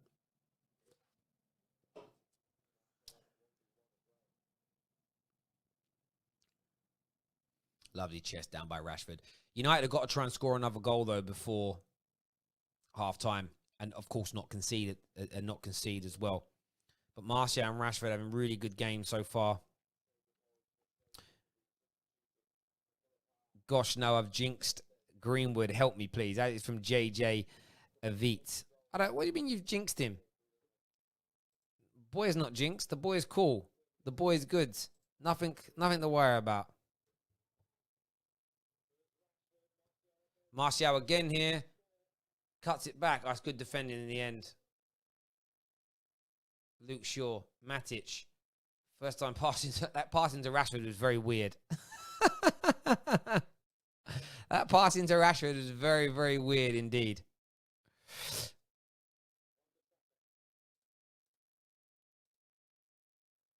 That's lovely from Wan Pizzaka. It's going to be a Man United throw. Good work from him out wide. Good work from him out wide. Do me a favor, if you haven't done so already on the Football Terrace, please hit the subscribe button and bell notification button as well. The only non-bias, non-binary, non-tribal, independently owned football YouTube channel on the planet. Oh, that back heel from Bruno is amazing. Pogba! Oh, that's a good save. Did you see that back heel from Bruno Fernandes to set up Pogba's chance? Ooh! Goes inside the back heel. Oh, my word.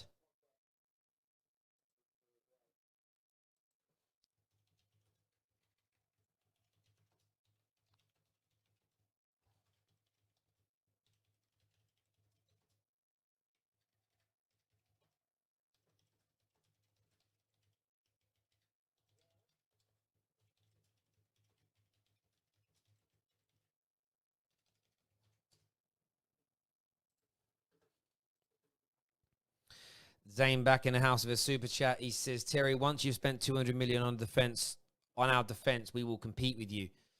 Go for it. I'd love Arsenal to do that. I've always said before, like, if we're always going to have rivals, I'd always prefer my rivals, though, to be Liverpool and Arsenal than other than anybody else. Real club. That's Anthony Martial's 50th Premier League goal. Shot conversion rate of 19%. It's decent. But it's interesting as well because if Martial would have been playing under a progressive manager like Oli as a central striker this past 5 years, he'd have so many more Premier League goals. He's literally just been undone by the fact that Man United made terrible mistakes when it comes to picking the right kind of, buying the right kind of strikers and bringing in the right kind of, bringing in the wrong kind of managers. It's just the real deal, Martial. And he missed that golden opportunity, but then scores a screamer. You're allowed to miss chances. You're allowed to miss chances. That's football. 19%, that's mental. I don't know how, again, you've got to look at it. That's over that whole time if you look at shot conversion rate, but that's fairly stereotypical, I think, in terms of shot conversion rate. I think.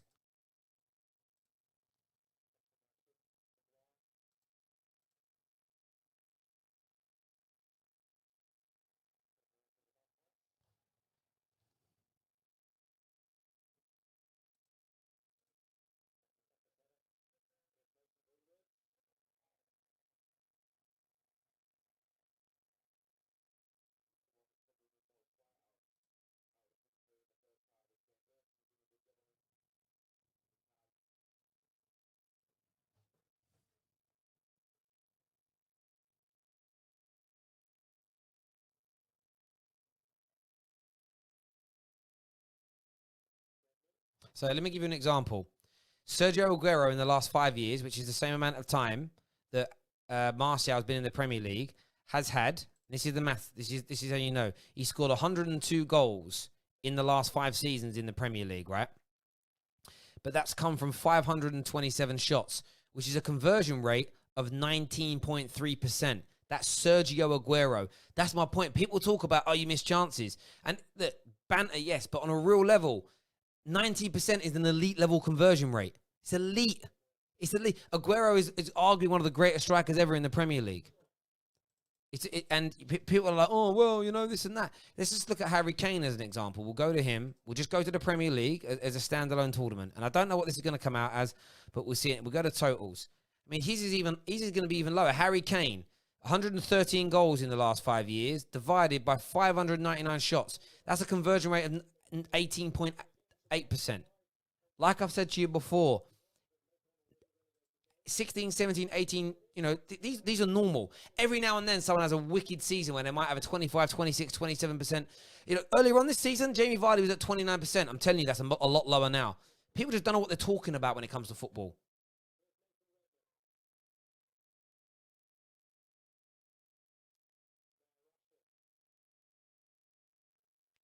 Blame Sky Sports Insta admin for that post. What's that mean? Greenwood here. Back to... Oh, Pogba's back. It was lovely. Martial goes for the shot and his left foot goes over. He should have fed in Rashford there, though. But as I say,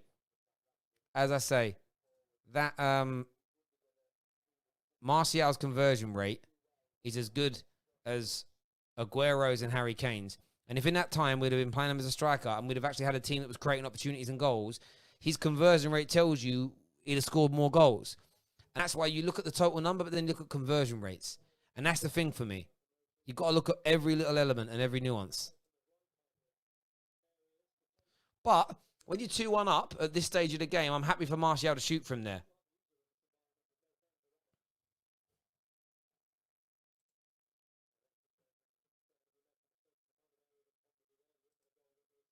Lovely pass forward there to Bruno. Oh, Bruno's touch a bit heavy. Oh, he wins a throw, but then he's follow through and he gives away a foul.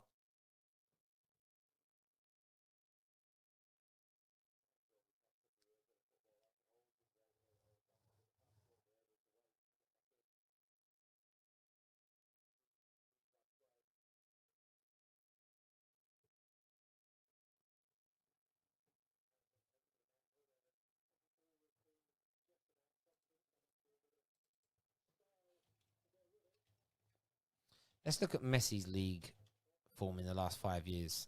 Messi, a lot of people say is the greatest ever. But definitely the best in the world. We look at this over the last 5 years. I think it's 5 seasons. Yeah, last 5 seasons. I mean, Messi's conversion rate is going to be tiny here. 155 goals from 838 shots. That's 18%. So again, Lionel Messi's at 18%. That's what it comes down to. So we do Firmino's. Let's do Firmino. Let's go to him. Let's do Premier League. In that same time period. See, what's Firmino's going to come in at? 56 goals divided by 398 shots. So that's 14%. Yeah, and that would sound about right. We know he misses a lot of chances. His conversion rate is 14%.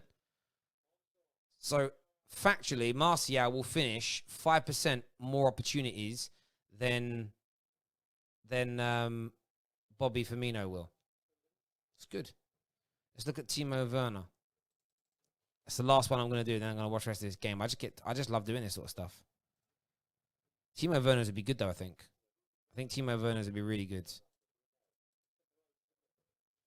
Interesting. See what this comes out at. 84 goals from 436. Sorry, 84 goals from 436. My phone keeps pressing the wrong button. 36 goals. It's really good. 19% as well for Timo Werner. Decent.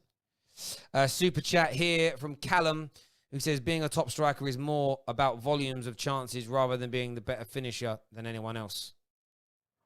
Well, I think there's an element of both. If you play in a team that creates you 2 or 3 clear-cut opportunities a game, and your conversion rate is near on 20%, it means in every 2 games you're going to score a couple of goals. Like, that's the fact behind it.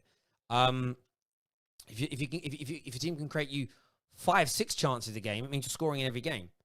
And that's why Messi scores so much. His conversion rate is at 18, 19%. But Barcelona, over his career, just creates an abundance of chances every day. And that element of statistics is important to read and look at. And if you're in a really good creative team and your conversion rate is low, that's when you've got a bit of a problem.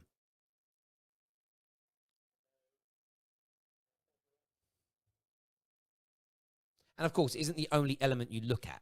There's a lot more to look at than that. But there we go. Southampton here hold on to the ball quite a bit.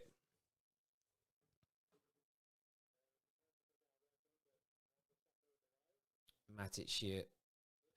We've settled more into the game now since scoring those 2 goals. Ooh, Matic caught out there. It was a foul. They're still working really hard though, Southampton. Really, really hard. Thank you, by the way, for everyone who's put in a super chat so far today. Zane Y here says, Terry, ban has been overturned. We are taking back the Premier League crown next season. Koulibaly incoming. Expect to overhaul. Yeah, listen, I expect Man City to spend absolutely huge amounts of money now this summer. There's no doubt about that. They're going to spend huge amounts of money. They're going to go big. They're going to go absolutely massive. And that's that. Zane here, original Zane says, Terry, it's taken you 7 years to get class after spending $1 billion. We are 5 years away, I reckon. I don't think it'll take Arsenal 5 years from where they are to start looking good. I think that could be 2 years if you stick to a plan. But you just got to stick to a plan. Wan-Bissaka, lovely pass inside to Mason here. Mason to Pogba. Got to switch his ball a little quicker now. Pogba out to Luke Shaw. It wasn't a quick enough pass, but he's got Rashford out to this left-hand side here. Rashford now on the ball. Doubled up on.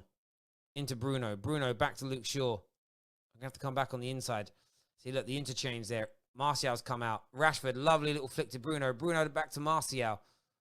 Oh, it's lovely. It's just lovely football. The skill, the intricacy. You've got the movement from players around the edge of the box. It makes it so difficult for people to shut us down. Bruno Fernandes now dropped deep where Pogba's gone up a little more advanced. That is fluid football, ladies and gentlemen. And people, we won't break low blocks down. We do now. Rashford. Luke Shaw's a decent attempt at a cross. It's fallen through. Aaron Wan-Bissaka's touch. Ball was just slightly behind him. He gets his touch and he slips a bit. Just put pressure on Southampton here, but don't foul them. They're boxed in. They're gonna have to go long and we'll win it back. I hate when people give away fouls when a team's penned in. Unlucky Pogba. I thought Pogba's tackle there was gonna win. He won the ball, but he didn't win possession. Ooh, good closing down there by Luke Shaw. Luke Shaw was having a really good game, today. Another good tackle there by Lindelof and AWB collectively. Bruno now finds Luke Shaw. He's got a bit of space on his left. Pass the ball quicker. He finds Rashford. Rashford's closed down a bit here. Rashford's pass to Bruno. It's almost wonderful. It's good defending in the end there by Southampton. That was well cut out by, is that Brednek? Is that pronounced Brednerek? Brednerek. Is that how you pronounce it? Excellent pass though by Rashi into Bruno, but well defended. Pogba now picks his ball up. Got a man on him again. He's fouled this time, Pogba.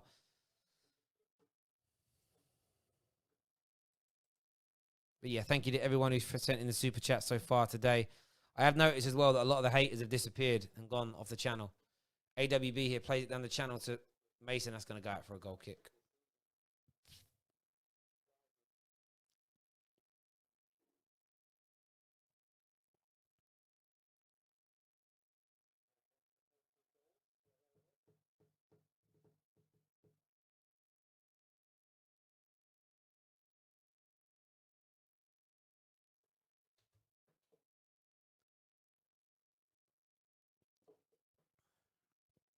People saying Greenwood's slow. Jesus Christ. I mean, he isn't at Rashford or Dan James's speed, but he ain't slow. My word. My word. Southampton have got nothing now. Honestly, Southampton have got nothing now.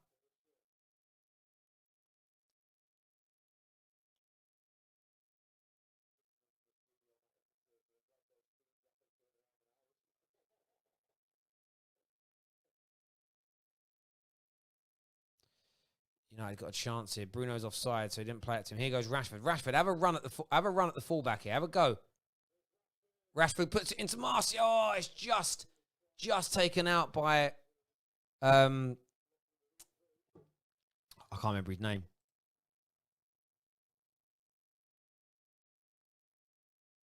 Romeo. It's a good. That was a lovely pass again by Pogba. By Rashford, the playing Romeo.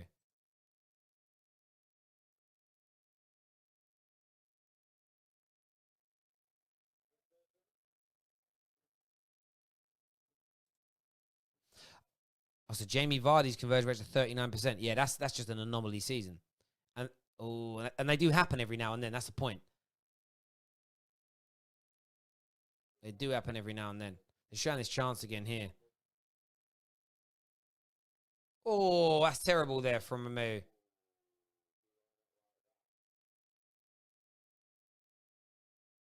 It's on purpose.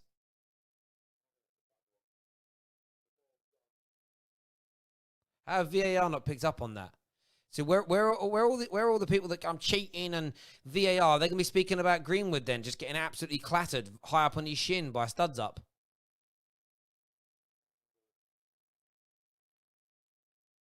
That's absolutely disgusting. It's disgusting. He's done him. How is VAR not even looking at that? Disgraceful by VAR. Disgraceful.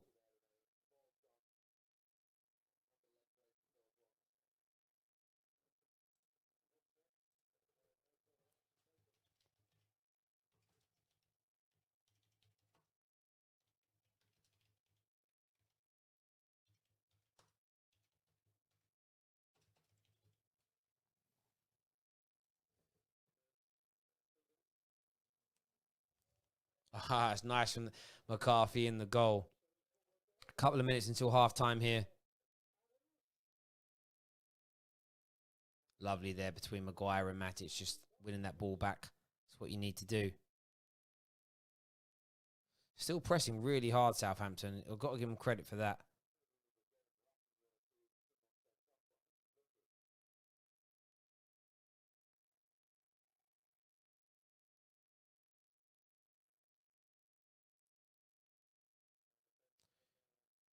Oh, look at that pressure put on us here. Stupid.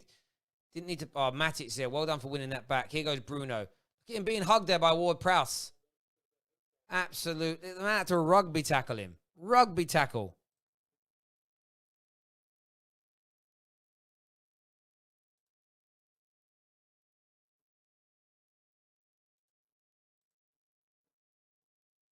Terrible foul.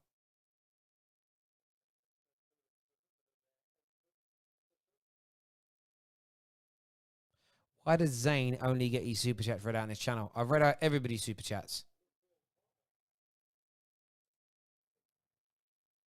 I've read out everybody's. Absolutely everyone's gets read out. Got one here from DGJ who says, is it me or does AWB look burnt out? No, I don't think he looks burnt out. He's just not having a really good game. There's a difference. Coming forward again at Southampton. It's a deflected cross. That's going to be a corner here to Southampton. Very close to the end of the first half.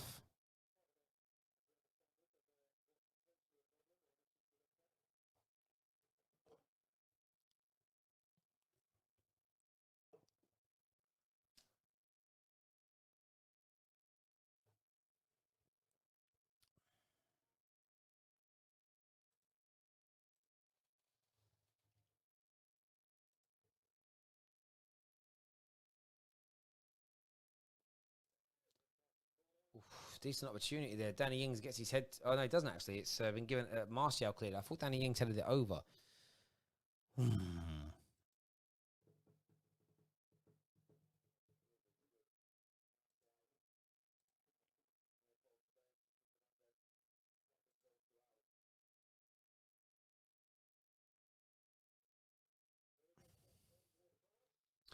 Ball's crossed in here. That's well cleared by Pogba. Well done. Well done. Ward-Prowse keeps it in. It's played down to him down the right. Oh, opportunity here. Redmond's going to have a shot. All right, it's well read there by Victor Lindelof.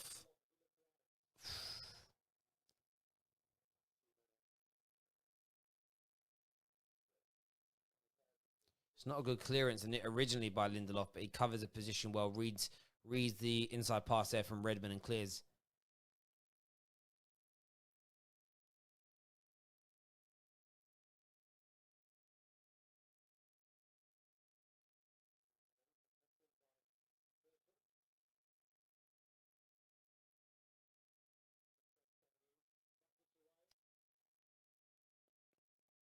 United, he's been a bit lackadaisical again towards the end of this first half. Let that run out. It's going to be a goal kick to Man United. Still a good minute and a half to go in this first half. Let's read some of your comments out here. If you want to give us a call at half-time, Skype lines are open. T. Mill says, vital from Lindelof. Absolutely. We're actually going to jump into a call right now, actually. Welcome back to the Football Terrace. What do you want to say?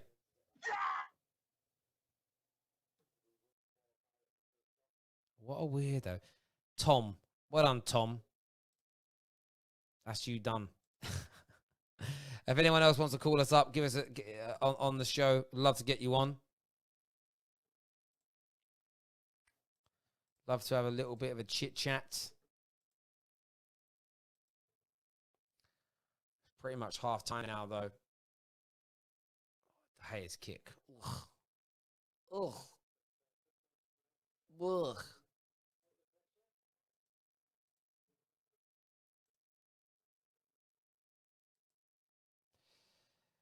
Effie, welcome to the show. What do you want to say, bro? So I want to say that I've been very impressed with the game so far. Uh-huh. When Pogba gave the ball away in that deep area of our goal, and the Southampton player scored, I was kind of worried. So, Hello? Yeah, yeah. but when Rashford equalized, I felt that we were going to score a goal.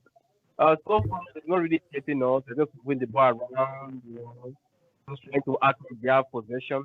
Their ball so far has not been threatened. I agree. I think it showed. I think it showed really good mental strength for Man United to turn that around. We've also got Bazzy on the line here. Bazzy Frog, what do you want to say, bro? I want to say fuck you. Nice try. Nearly got it in. You nearly got it in there, Bazzy Frog, but not quite. Where is Bazzy Frog? Where's his profile? There he is. Let me click on your profile. And then we just hit the report on block button.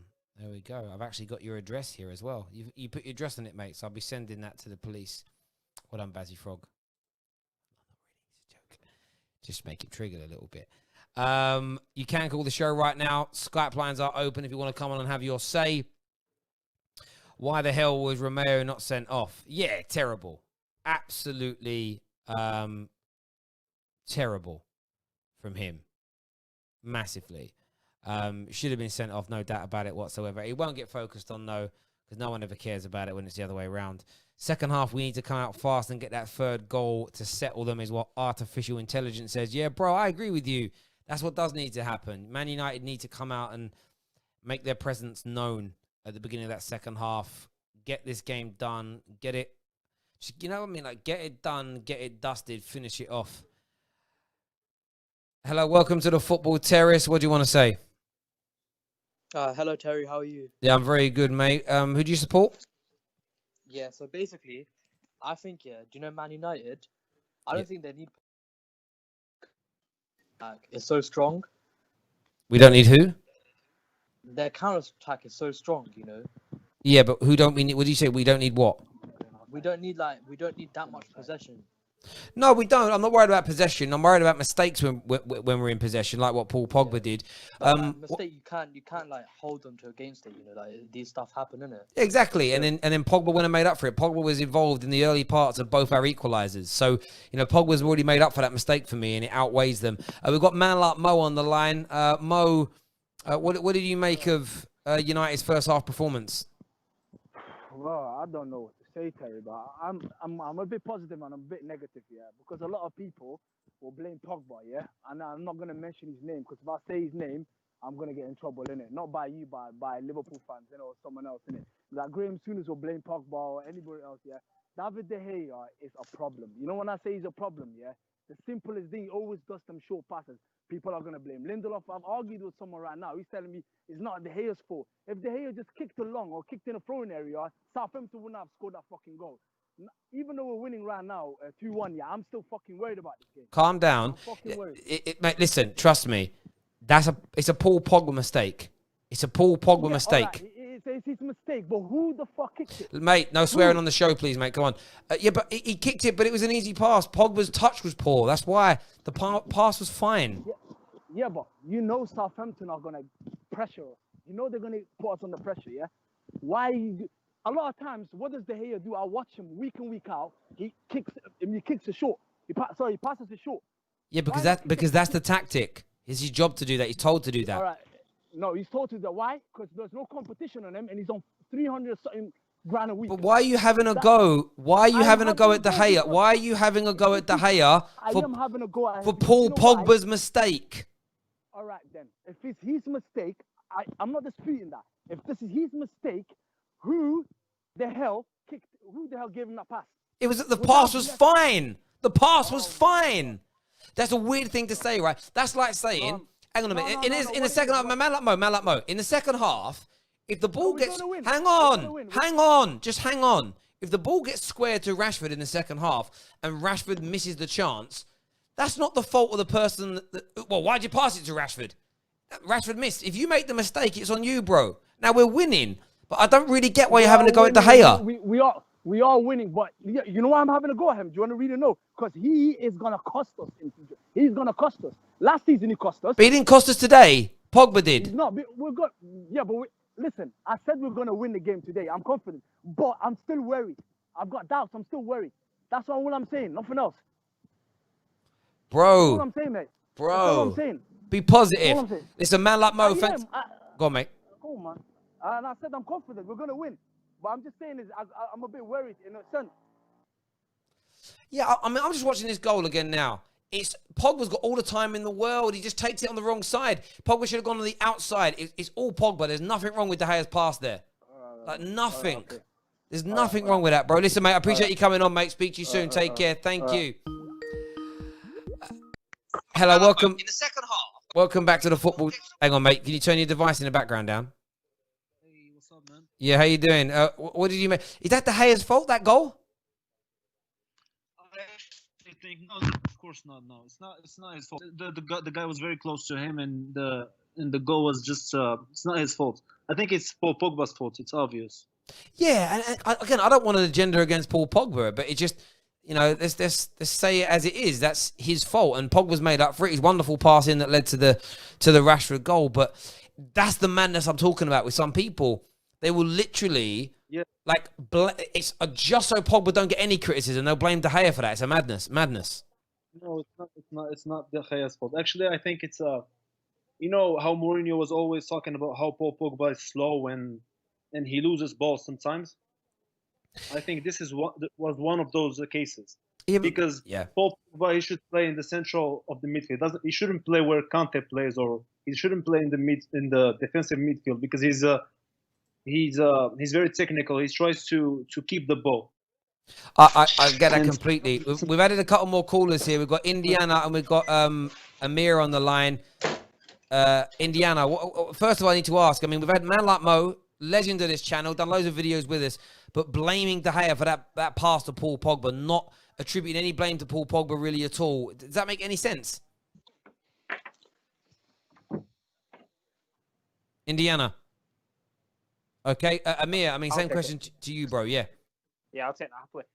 So no blame at all to De Gea. It was a heavy first touch, but to be honest, you could see that's the way Southampton was set up. It's the tactic they're playing. They're waiting for us to play that pass into midfield. As soon as the ball's literally passed out of the defenders, but one of the centre halves or the keeper, you can see they're just pouncing on him. Whether it's him or Matic, whoever's collecting the ball in that deeper midfield role, they're pouncing on him. So if you listen to, I think it was Gary Neville in the commentary, he basically said They need to stop playing the ball directly from the centre backs or the keeper to the midfield. They need to use their full backs a lot more.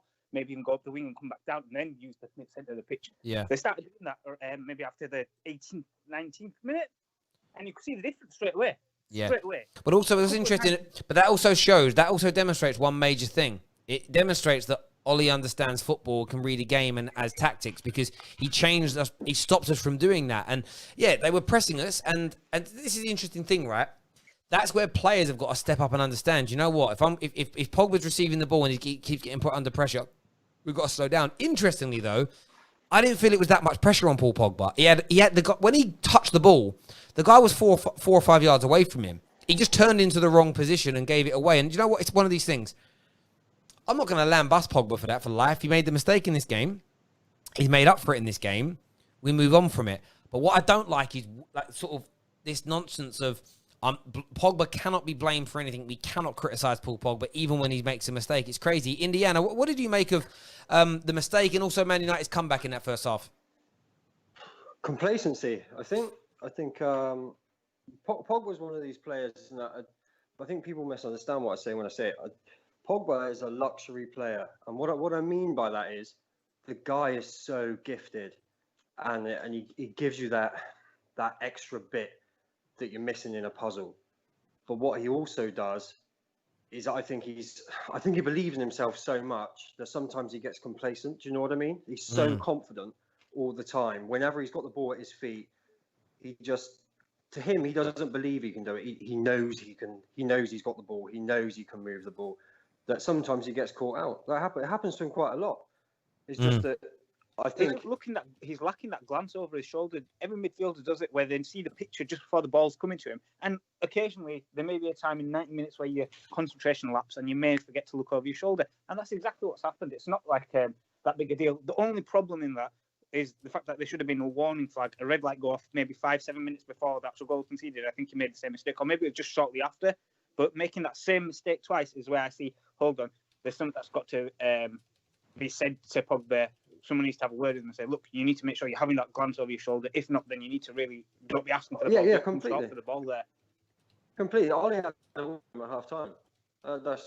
You could tell Ollie wasn't impressed by that, and Pogba's not going to be impressed by that. For me, right now, it's the Bruno effect. Bruno's done what Pogba was supposed to do, and there's players that are, like I say, Pogba's a luxury player, and there's players that are great players that make other players play great. He's given that team that lift. All the people saying, "Oh, he's got no tactics," that's bollocks, man. The guy for years came onto the pitch after watching games to find spaces. He knew when he came on the pitch those spaces he was going to pick up. So you can't tell me he's not been coaching strikers and he's been coaching patterns of play, because he's been doing it his whole playing life. We were just missing that little piece that gives everybody that extra boost, that bit of desire. Pogba's not that player. Pogba will win you games. Pogba will do incredible things on a pitch, but he's not got that Bruno effect, which is why the two of them work so well. Every player makes mistakes. Everyone's going to do it. Look at Gerrard. You lost them a title. It happens. Yeah. But how much did you love Bruno when you saw him try that roulette turn on the edge of the box and he went down and got straight back up and ran after that guy, putting pressure on him? Bruno's mentality is just something else, man. Yeah, but that's rubbed off on Martial.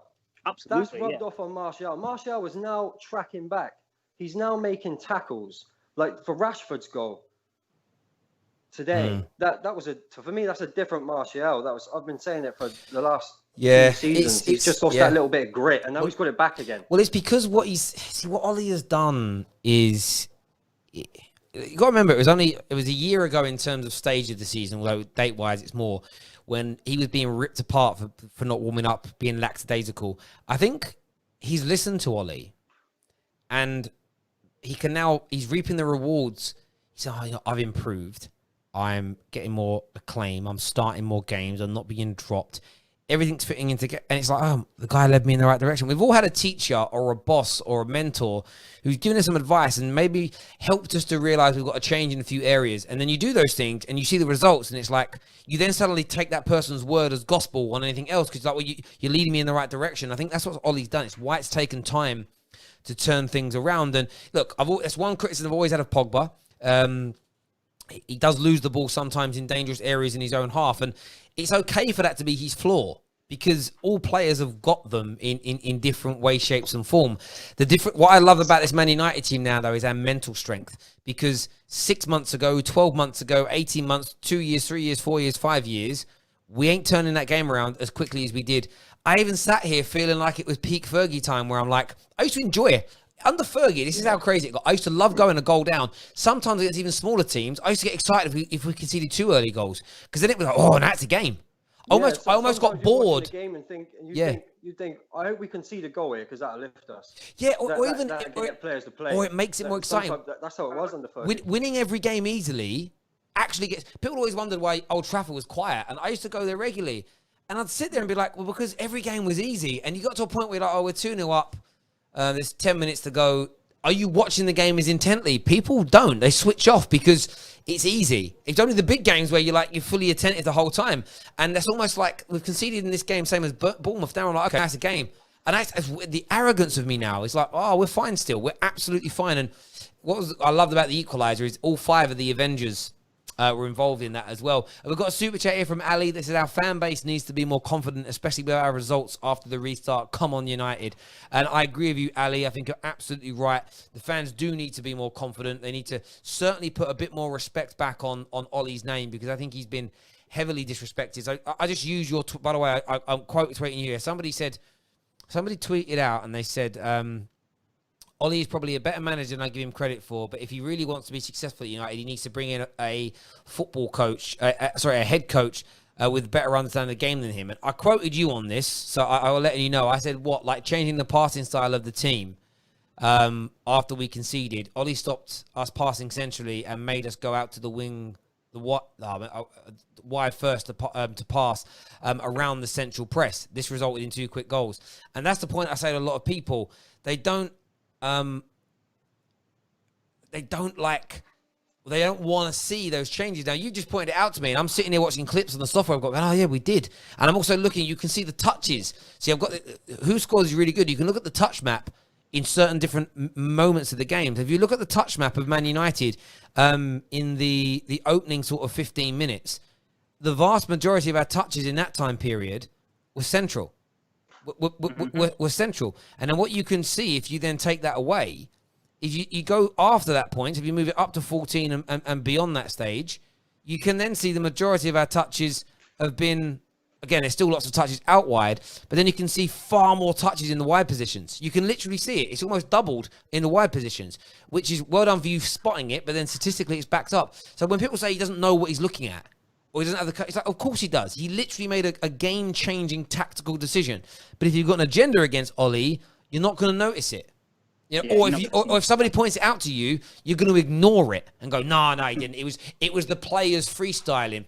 Well, why didn't they freestyle for the 15 minutes before that when they were getting pressed on the ball?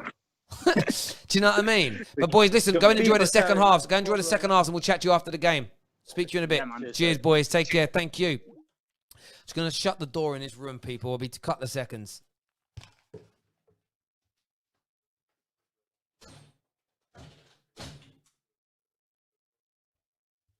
That's a slam it as well. It's got a bit of a sticky thing there. By the way, everyone tuning in on, I don't know what it's called. Hot Mic, thank you. Oh, someone actually put a super chat in there, actually. So massive thank you to Harv 2001 for your tip. Means a lot. I think there's actually been 2. I might have missed one earlier as well. You know, if I've missed it, I apologize. I can't find it now, though. Thank you very much for doing that, bro. Really appreciate it. Thank you. If you haven't downloaded Hot Mic yet, please do. All the information for that is inside our description below. Download Hot Mic, one of the best places for watch-alongs on the planet. So many different users on there as well from across social media that you can follow. It's free of charge. There's no advertising. It's a brilliant app. Get it downloaded right about now. We're going to give away a free Man United shirt or any football shirt of your choice if you don't support the team. If you use TFT as a promo code and follow us today, and we'll go and get that done for you. Everyone watching on YouTube, please hit that like and share button. Really, really important to us that we get that done. Here we go. Second half underway. Big second half. Robert. Oh, this is another one of these dudes. the same guy. Imagine actually going on the internet and then making all these different accounts. Making all these different accounts just to ring up. It's weird, man. Anyway, I would love these guys that ring up to banter if the banter was good. But again, it's a bad, you know.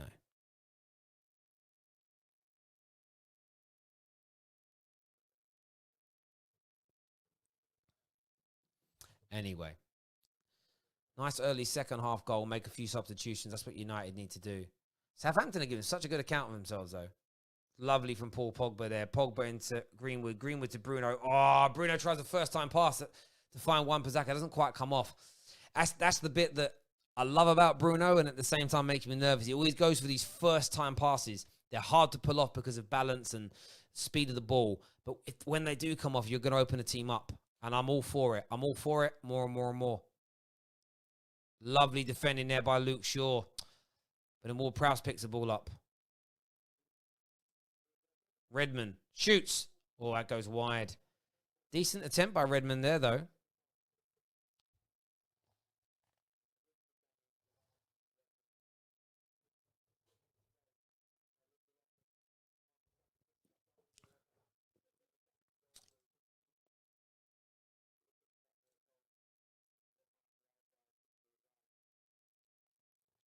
Alex says this game could end 2-2. It could. Of course it could end 2-2.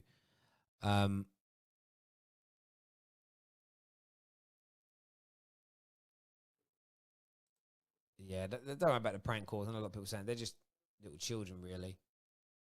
Oh, it's lovely by Martial and Carl Walker-Peters. He gets tackled there. Oh, there's an injury here. The ball was kicked out. I'm not sure who it is that's down, but there we go.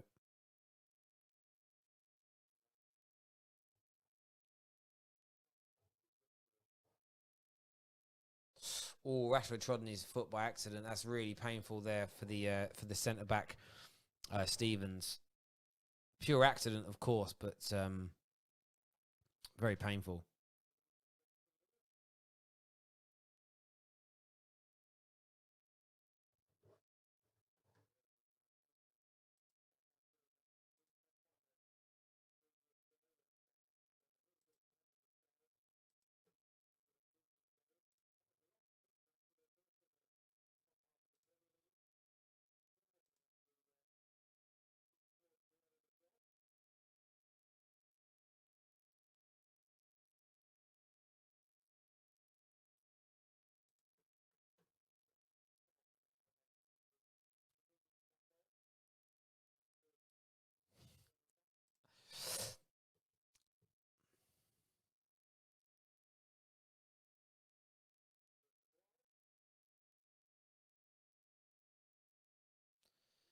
You know, I just got to find their feet again in the second half. Not really got started yet. That's good defending there. Greenwood, they're letting the ball run into him instead of going towards it.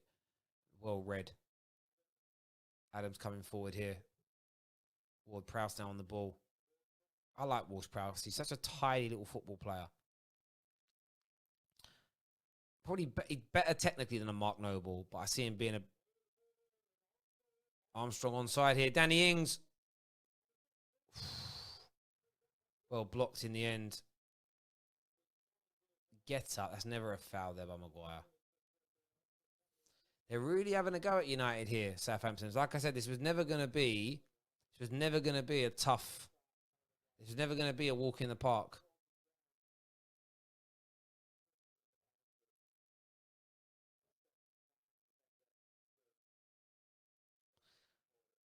That's actually a foul to us. That's obstruction by Armstrong there. Here goes Redmond. Started off the second half like they started the first half. Rashford. Shaw now. There's a counter-attack on here. Bruno. Oh, he plays it behind Rashford. Oh, lovely tackle by Mason Greenwood there. Rashford is now in. Rashford. Oh, he goes for the little dink cross to Martial. That was a great tackle by young Mason Greenwood. That was like a centre-back tackle. Man wasn't worried at all.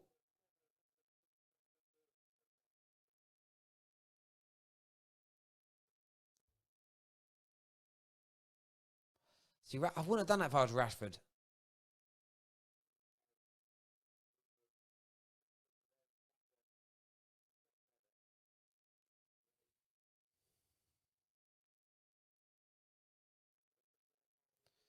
Bruno here. There's a decent cross. Well defended. It's going to be another corner. Well worked there by Bruno and Pogba for the short one.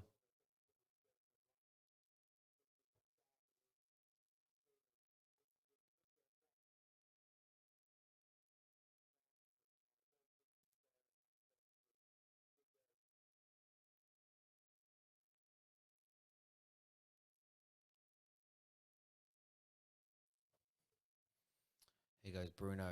It's crossed in. It's not good. That one ain't a good enough cross. You got to beat that first man.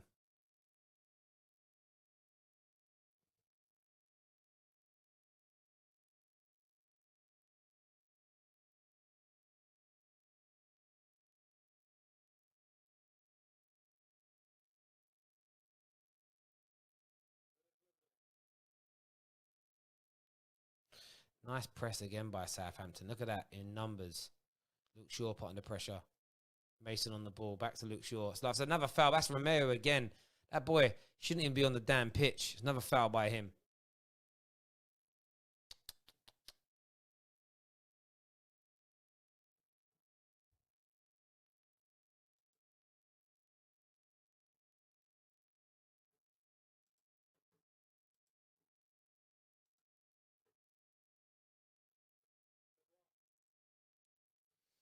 Bit of prolonged pressure, possession here for Man United and pressure, which is good. AWB's got Martial out to his right. He finds him. Martial keeps it in. Slightly overhit pass from AWB. Lovely skill by Martial. Ah, it's wonderful. He now needs someone to pass to. He finds AWB, but AWB is tackled. He then wins the ball back, but it goes out for a goal kick. That fizzles out to nothing.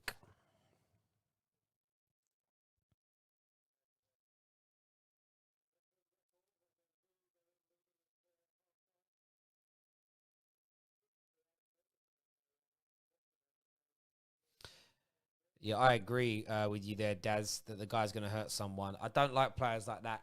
You know, they go out when they're going out to hurt someone. You can see it's premeditated as well. Like, you know, when Eddie Nketiah got sent off the other day, it was an accident. Like, you can tell he didn't mean it. Bruno here. Oh, Bruno's pass. That's a handball there. But United are going to play on. It's Rashford. Rashford's going to shoot from distance. Oh! It's going to be a handball there. Bruno.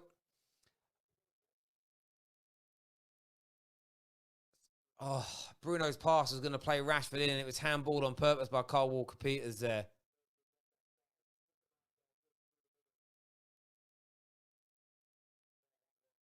Oh, and the shot there by Rashford nearly creeps in at the near post.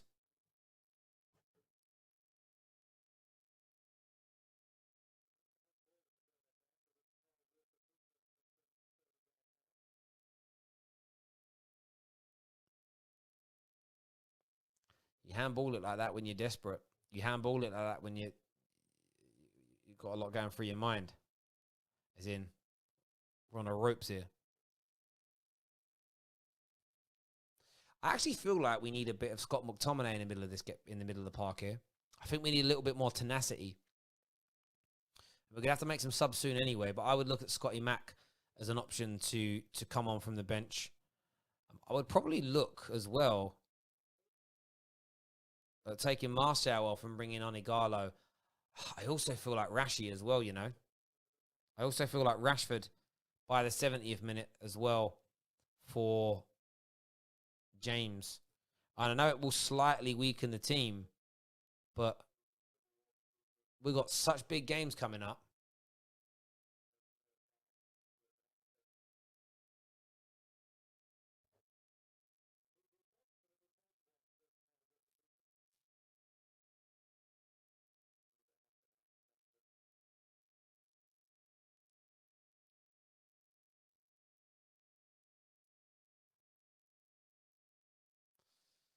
Really not playing well the last 5-6 minutes. Southampton United are having a nice little spell, to be fair.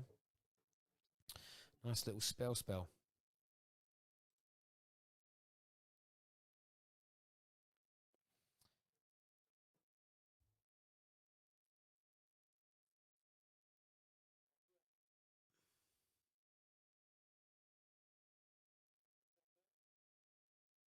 Pogba here, surrounded by 3. Oh, the back heel. Oh, it nearly comes off. Nearly came off there for Pogba. Redmond here. It's nice football again from Southampton. They've got players over. Overhit pass. Walker-Peters ain't going to keep that in. It's a bit lucky there for United. That final ball into Carl Walker-Peters was overhit. He had a lot of space out here on the left. No doubt about that.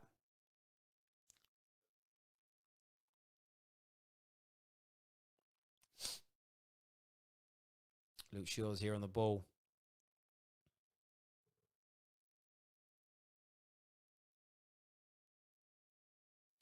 A nice bit of movement. Bruno here plays it up to AWB. Should have passed it in. There you go. Greenwood's got some room to run into now. There hasn't been a lot of space to run into this half. Bruno goes on the inside, plays into AWB. It's lovely football. AWB squares it. He's going to have another opportunity here. It's a nice cross by AWB. Mason back to Bruno. Back to... Oh, it's cut out. It nearly went back to Mason. That's good work there by Redmond. Pogba gives the foul. Come on, Pogba. I've got an issue with players give away fouls like that when a team boxed in. Maybe it's because I don't understand the game because I didn't play at the highest level. Sometimes I just think, stand there next to them, put pressure on them, but don't foul them. Because the likelihood is they're going to give it away. Or at least give it back to us. As soon as you give the foul away, it's pressure off.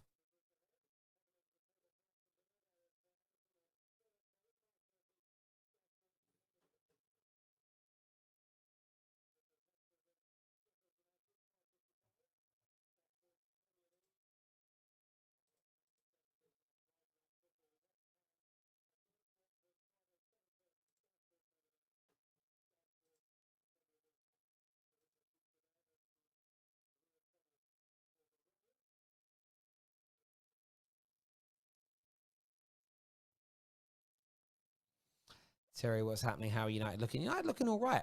I don't think we've been at our scintillating best today, but like I said in the build-up, we're not going to look like that every single game. It never happens.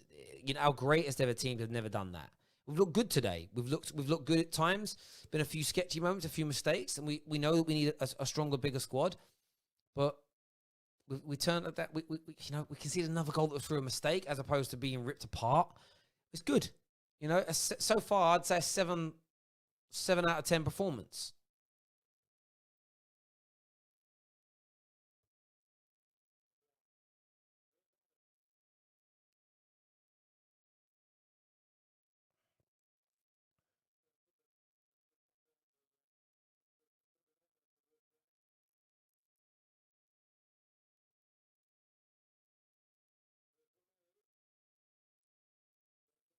Here's Redmond. Bertram on the left, squares it. Matic is there to clean that up. Pogba now picks it up, plays it. A lovely pass down wide on the right. Oh, good cover in there at the back. Bednarek. It's a good bit of covering. It was a good pass from Pogba. He just read it very well. If he didn't get there, Greenwood's away. You know, it's that one thing they haven't allowed to happen in this game yet, Southampton. They haven't allowed Greenwood to have the space to shoot. He hasn't had the opportunity to unleash. I think if you give him a particular sort of space, if you give him enough time to shoot, Greenwood's going to punish you. It's nice by Luke Shaw. Oh, he's got to find someone to pass it to, though. Got to give. Do you know what it says well about United not being any more than a 7 out of 10 so far? Southampton have played really well and worked really hard. You've got to give them credit. Lovely pass inside to Mason.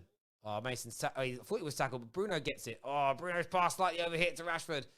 Rashford, will he keep it in? He does. But Carl Walker-Peters then collects it. He couldn't get himself back onto the pitch in time. Oh, that's a nice turn there by Romeo. Walker-Peters here. Inside to Redmond here. Coming inside. It's a nice bit of skill from him. Plays it into Armstrong, the goal scorer. Carl Walker-Peters on the outside. Finds him. Crosses. Oh, that's a good cross. No one gambled. No one gambled for Southampton.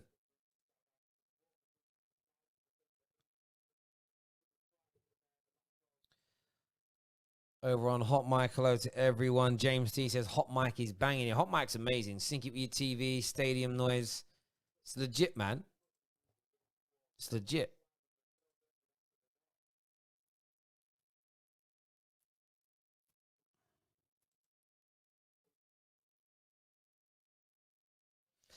Fred coming on for Pogba. Pogba being pulled off.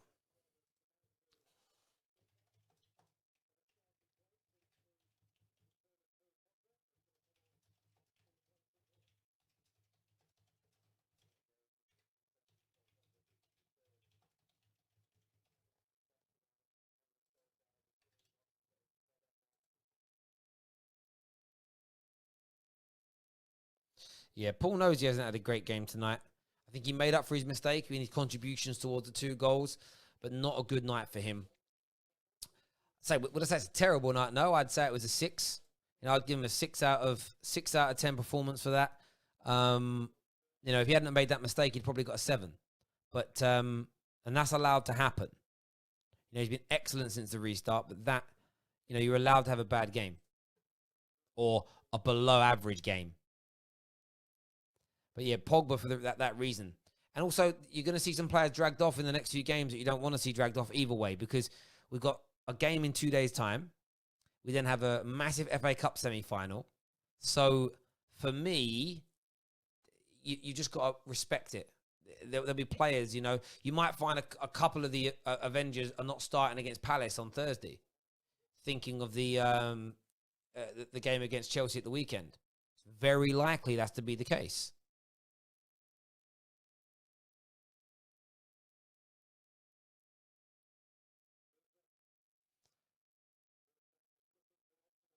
Ward Proud said fouled by Aaron Wan-Bissaka. Wan-Bissaka will probably get a yellow card here. I don't know. He hasn't given him one, though.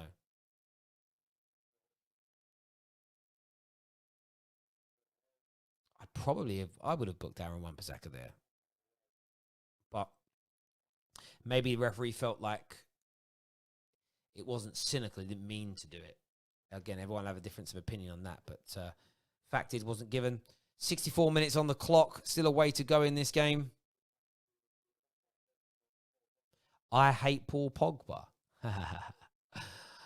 Far from it, my bro. Far from it, my bro.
Oh, Luke Shaw lets it run through his legs. Should have carried on. Should have took it under his control.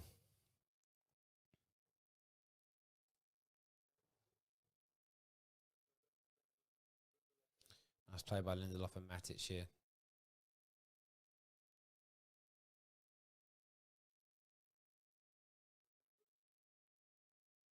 Lovely switch of play there by Matic out to AWB.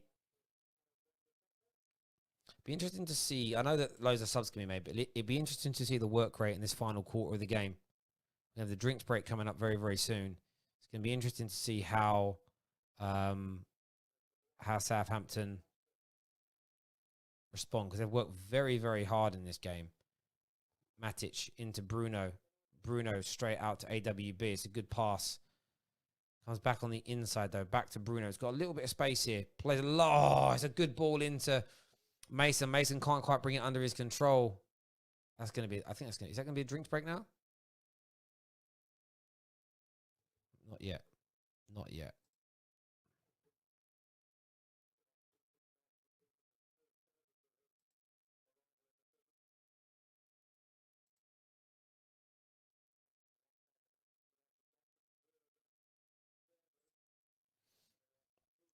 It's lovely by Rashford. Rashford plays it into Martial. Can he square it? He does. Rashford! Oh my God. Should have scored, Rashford. How has the defender got that blocking? How has the defender got that blocking? What Rashford did was brilliant. The 1-2, the run.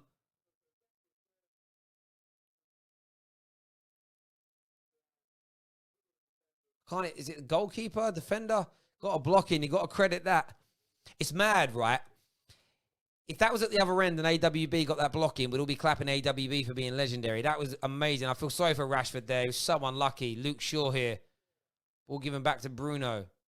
We haven't got the ball into the box yet. We need to get it in a second. Luke Shaw crosses.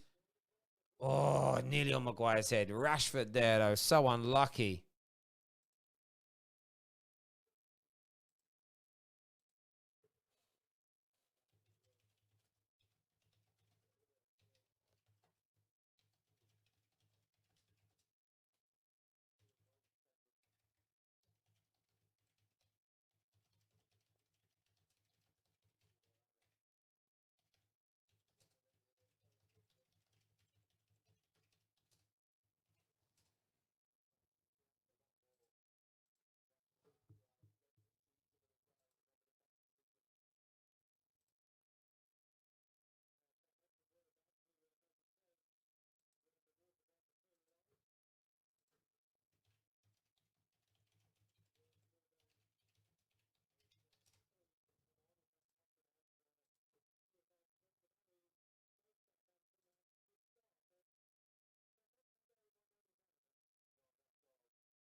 It's going to be an interesting last 20 minutes here. I am feeling a little bit nervous. If I'm being honest. I'm not liking how I'm feeling right now.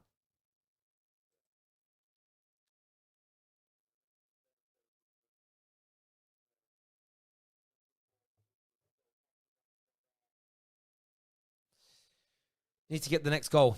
Get the next goal. We can relax a bit. I'm so close to scoring a third in this game. We have 2 or 3 really good opportunities. Just hasn't quite come off for us yet. Foul given here. Well, a handball might have been given, actually.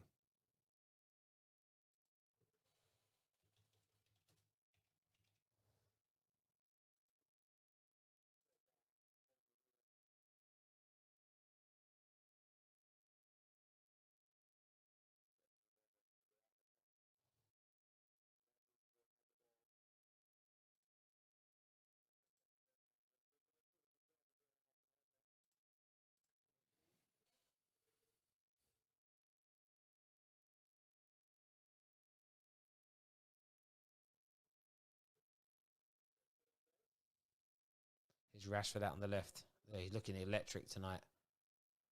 It's good skill by him.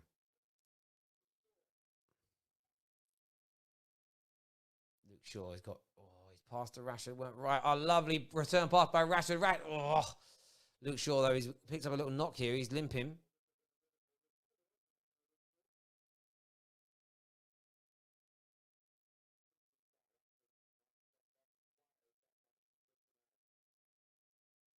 Rashford's passing is just becoming very, very good. Ooh. Did he roll that ankle there, Luke Shaw?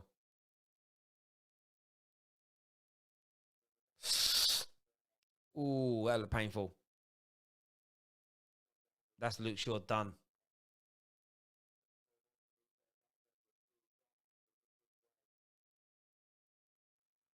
Ooh, that looked painful.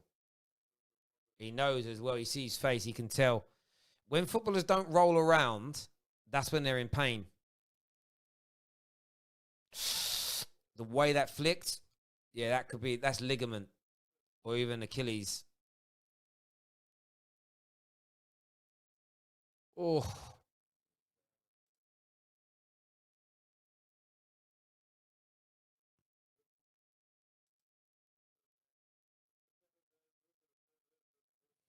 Hopefully he's okay.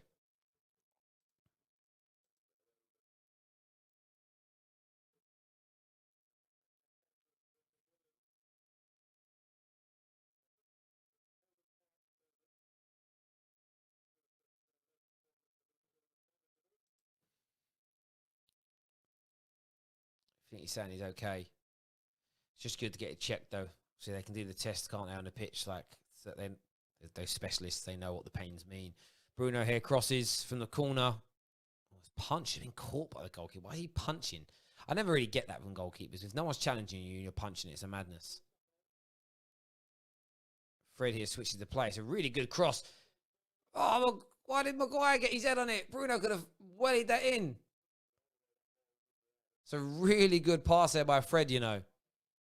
Fred, who's not had much game time at all since the restart. Counter-attack here for Southampton, though. It's Ings. He plays it out wide. They've got an opportunity here. Southampton. There's a good cross. Lindelof, great defending. That's going to be a corner to Southampton. Screams at his players there. Screams at his players.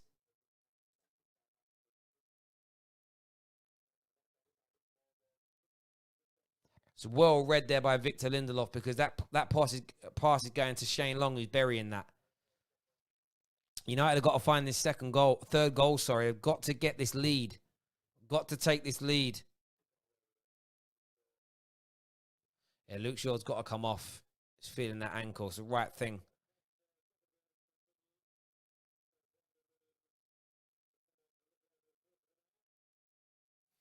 Young Williams to come on here.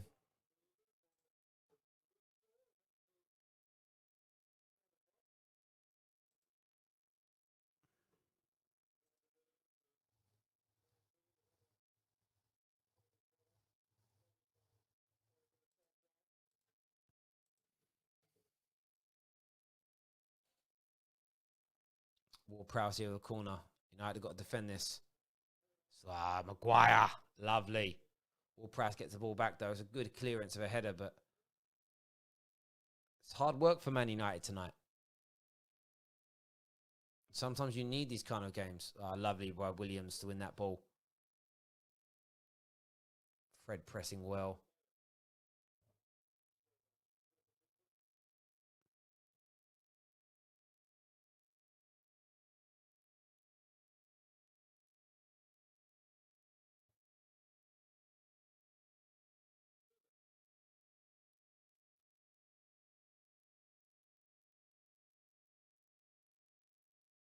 They're putting a nice little press on here.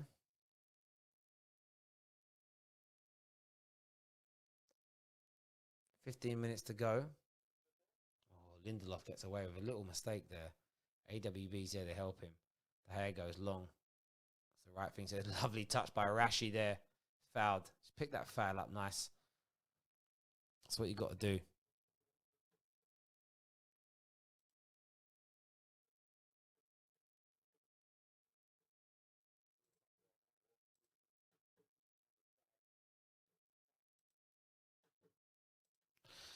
United, they've got to guard against any kind of complacency now for the remainder of this game.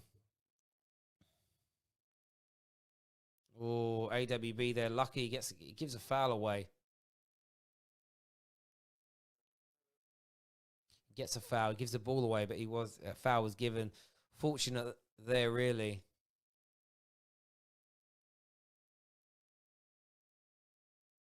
I mean, it is a foul, but there's an error of fortune to it.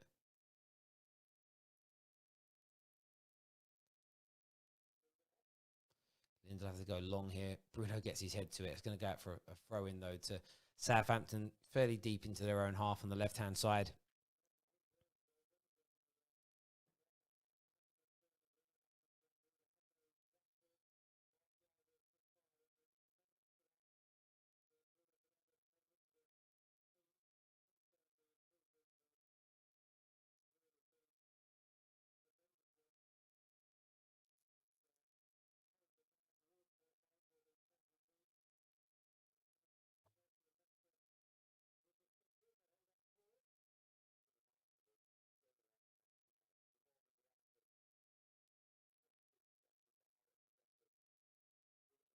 Nice there by Bruno. Fred picks it up here.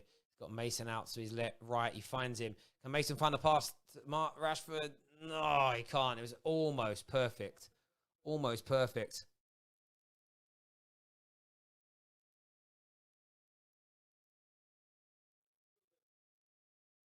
This game is still in the balance right now.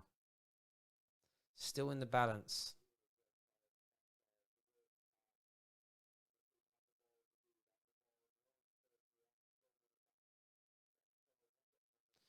And this is a game of, this is a test of mental strength here, because it's okay when you're the dominant team and you score 3 or 4 goals. Like, we haven't taken all our chances tonight. It's okay to be get into the last 15 minutes and to be 3 or 4 goals in front, and then everybody just relaxes and takes it easy. This is when you get tested. This is when you get tested in the Premier League, when it's a narrow... It's nice by Ward, but this is when you get tested. Do you have the mental strength to stand up to this barrage? Do you have the mental strength to be able to stay focused and keep playing well and keep being expressive, but also defend well when it's 1-1 in this situation? It's a nice ball played over by Fred here. Stevens, nice by Stevens. It's well defended. This is where you get. This is where you see what kind of team you are. Growing up, so I say to some of you youngsters watching, I've watched Man United in this position many, many times under Fergie, when I was happy with how he played football. And I would say easily 10 times a season, home or away, we'd have games like this where we were marginally the better team. We'll be 1-0 up or 2-1 up or 3-2 up. And you go into this moment like last 10 minutes and you give away a couple of chances. But could you hang on? Did you have that mental strength? Yes. Have we had that since Fergie left? No. You know, and that's why now I want to see us come through this. I want to see how we stand up to it. Tonight is another big test. We're not at our scintillating best. We are a little bit tired. Southampton have got nothing to play for. They're relaxed. They're giving it their all. Can we come through it? Now, we've seen this year the best team in the world, Liverpool, probably pick up 30 points in the Premier League in games where their own fans would phone my show and say, we got lucky tonight. I said it wasn't luck because they did it with such regularity. Martial wins the ball brilliantly there. Martial's running away from him. Oh, Martial, that's beautiful. Anthony Martial, is he going to go the whole way? Martial! Oh, what a run. He couldn't quite get the finish. Beautiful from Anthony Martial.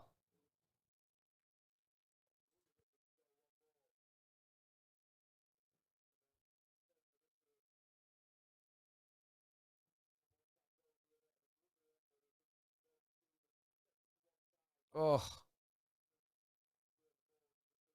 almost there. That would have been a great goal for Anthony Martial.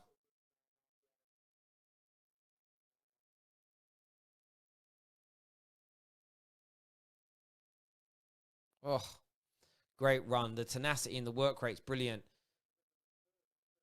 Redmond here.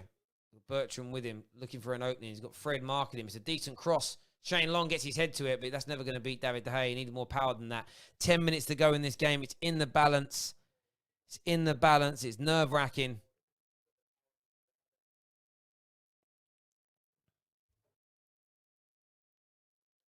Rashid, oh, that's a poor pass from Rashford. I don't really know what he was trying. I think he was trying to find Mason Greenwood, but it was very underhit.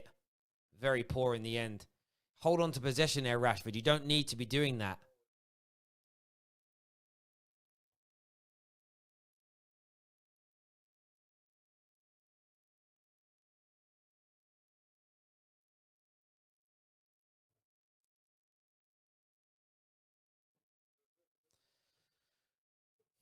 Walker Peters being put under pressure by Rashford. I'm still surprised there haven't been a couple more substitutions. A couple more fresh legs might help. But maybe Ollie feels like the game's in such balance, he doesn't want to rock the apple cart too much.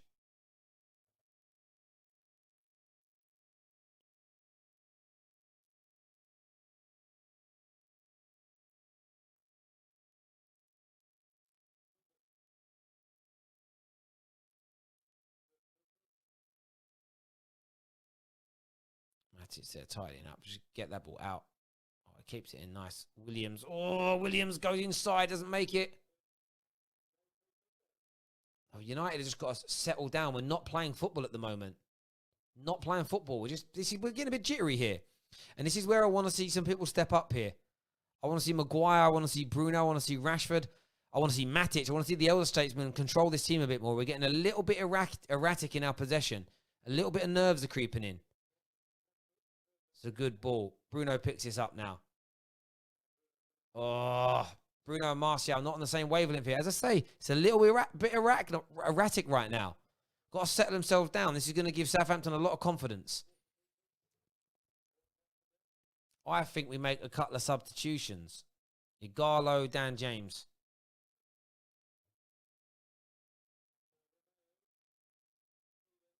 United are sitting deep now. We've got a low block on at the moment. Just trying to stop Southampton from coming forward.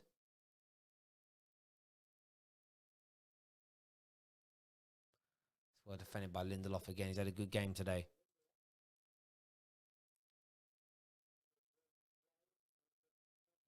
Here comes Dan James. Here comes Scott McTominay, who's coming off. Bruno Fernandes off the pitch. I think Mason Greenwood's coming off as well. Yeah, I mean, probably the right move, really, with the way this game's going. Bruno needs a rest as well. It's only going to be like 10 minutes of rest, but Bruno's played so many minutes. I respect it. And like any decision, if we win this game from this point, it's the right decision. It's the right decision if we win the game. We don't know what would have happened if we didn't make these subs now. This is it. So we can only judge what happened. If we don't win it now, then you can argue it was a mistake. But if we do, that's how you judge it. By what's actually happened.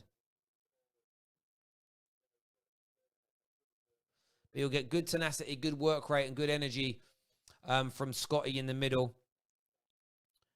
And with Dan James, there's an excellent outlet with us sort of sitting back a little bit deeper now. You know he's got that speed. And that will give the fullbacks... I wonder now if Southampton are going to commit both their fullbacks forward with the pace of Dan James on. Will they keep passing the ball through the middle now that Scotty Mac's in there? Let's see. It's a game of tactics. It's a game of moves and counter moves. You've got to think there's been that Rashford chance. There was Martial's 1-on-1 in the first half. There was Martial's run through the middle there. Those three chances alone, you look at and be like, again, this could have been one of those other games where we scored 3 or 4 goals. Could have been another game where there was 3 or 4 goals. Just hasn't quite come off tonight.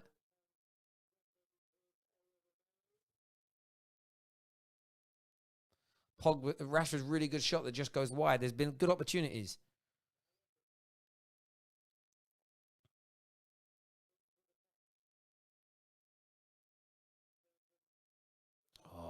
AW gives a foul away, but play on here. Redmond, step over, shoots.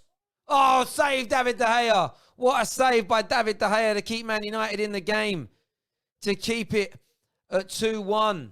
AWB gives a foul away here. That led to the space. It was great step overs from him. He shoots. It's going in, and David De Gea pulls off another De Gea save.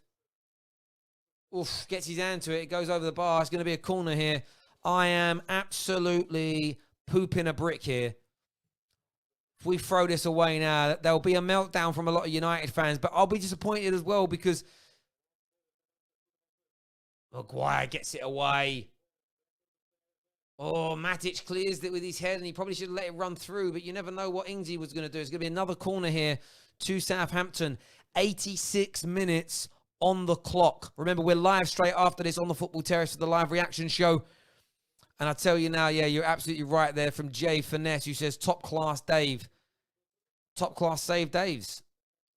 Everyone in my comment section is shouting, come on Southampton. I understand why. Romelu off. Michael Obafemi is coming on here. Number 20 straight after a corner. Make sure someone picks him up. 2 players standing here right on. Remember, you can't be offside from a corner. We've got 2 players standing on the goalkeeper. The ball's whipped in. Lindelof, who's had a really good game, gets it away. Oh. Martial boots it up the field. He could have played it out a little more delicately. Dan James is away in the middle. McCarthy here on the ball, being pressured by little Dan James. Ball goes long here. Shane Long doing what he does best. Excellent hold-up play always from Shane Long. He can bring that down on his chest. It's like a sack of cement hitting him. It just sticks. Here's Redmond pushing forward. Bertram's up there with him. Bertram brings it inside. It's Ward-Prowse. Goes back to Redmond. They're going to whip this ball in. They do. Matic clears this time. Rashford picks it up at the edge of the box. He plays it out wide here to Anthony Martial. There's an opportunity of a counter-attack if we play the right ball. Martial now. Over the top. Oh, the ball's over here. McCarthy will pick that up. That's going to be a Man United throw. Probably, yeah, it is. Opportunity at the counter attack. It didn't quite come off. Didn't quite come off.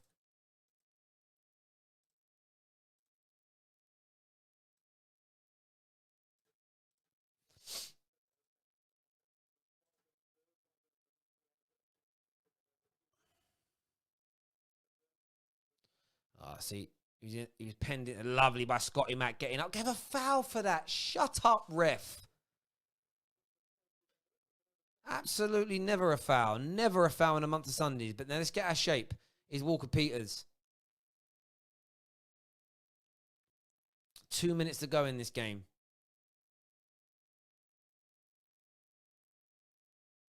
McCarthy's ball's back here with the Southampton goalie. They're going to go long.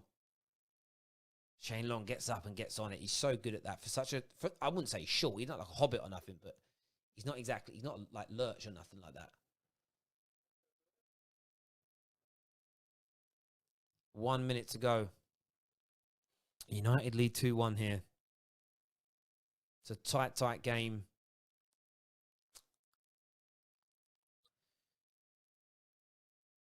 It's 2 quick-fire goals. 20th minute, 23 minutes of the game put Man United 2-1 up after conceding to another mistake.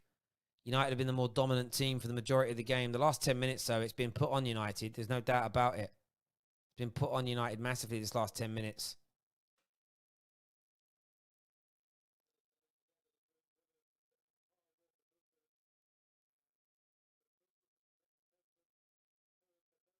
Oh, it's bad there.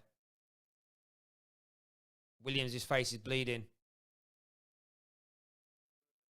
Oh, it's a terrible head injury. That's Williams out the game there. That's him stitched up. He's got blood everywhere.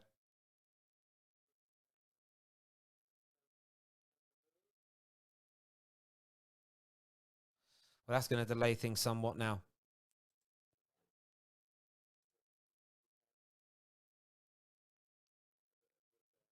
Well, it won't be 10 minutes of time added on because there's only a minute of the game to go. So you can only add on what was remaining. You can't add on just 10 minutes to the game.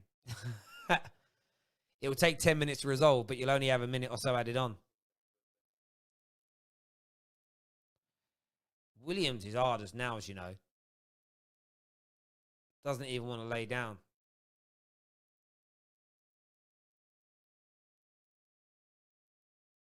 It's absolutely hard as nails.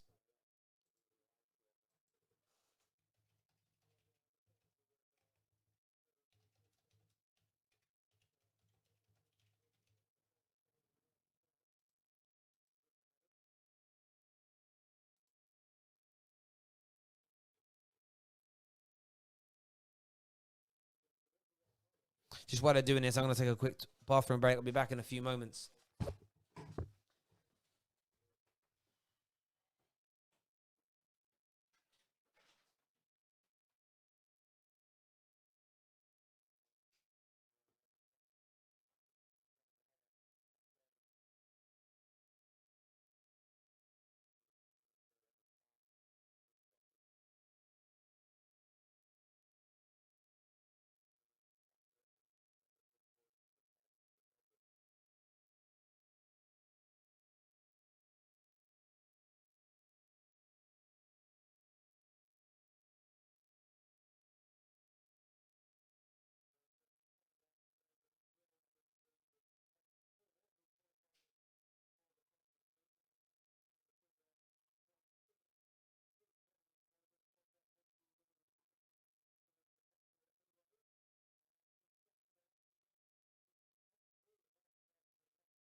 Right, instructions being given to Matic. I'm not too sure what's happening because I've been out of the room. So I know what happened to Williams, of course, but hopefully he's going to be okay. Excuse me, I've got a very itchy nose.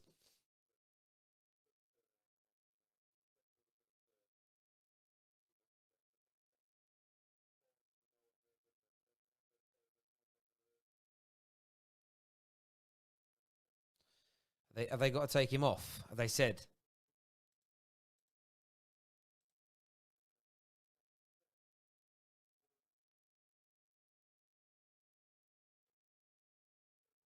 That's the worry though with both them out, because if he's concussed, I don't think he's allowed to play for say 10 days if he's concussed. Who have we got that we can bring on? Is Walker Peters okay as well? I think it's important to.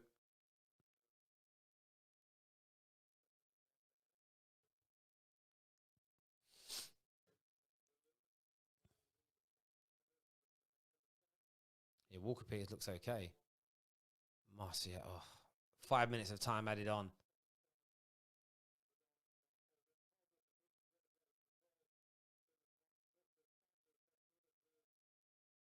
Oh, Fred gives the ball away here. Now, we're a man down here. Man down with about a minute and a half to go in this game. Is it just all going to go against us in the final moments? Why haven't we got a substitution? Why haven't we brought a sub on? We've got a sub left. Is it only 4 or is it 5 subs you can use? I thought it was 5. Redmond. Shane Long here. Oh, my God. It's Bertrand.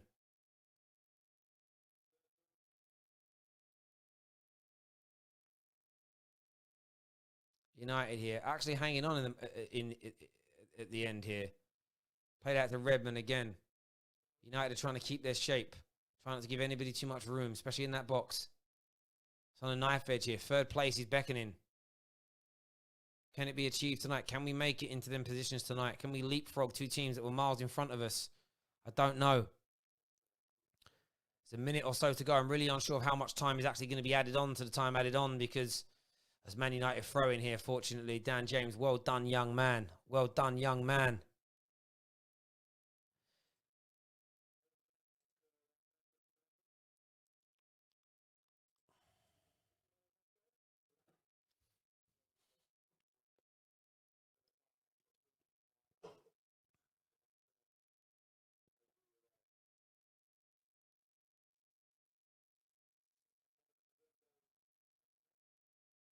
Rashford clears his head here.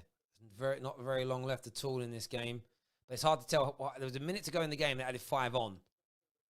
But is that 5 plus the 3 minutes that we were down for? I don't really know. Maybe there was 5 minutes.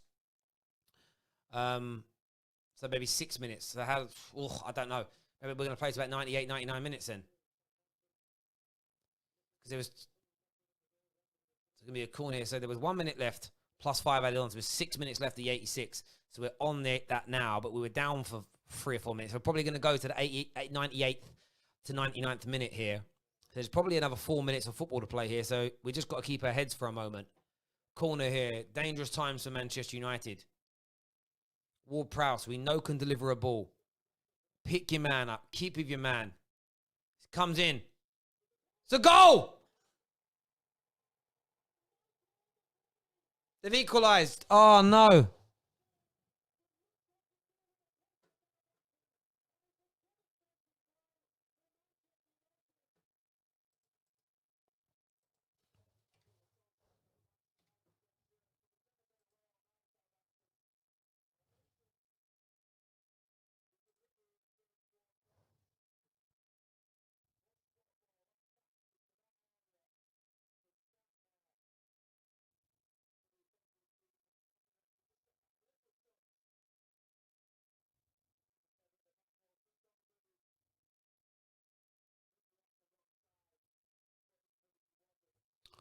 Devastating.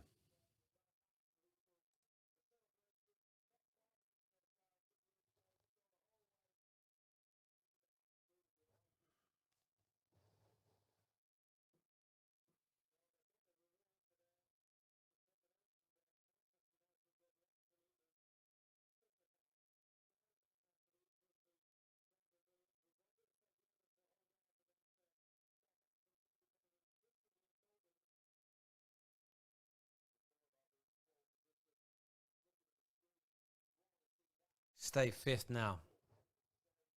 Terrible.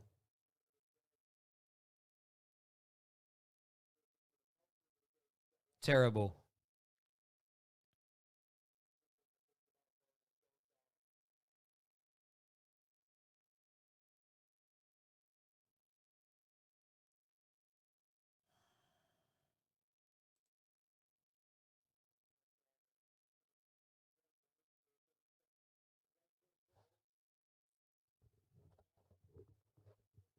It's not good enough by Man United. I know we went down to 10 men, but it really isn't good enough.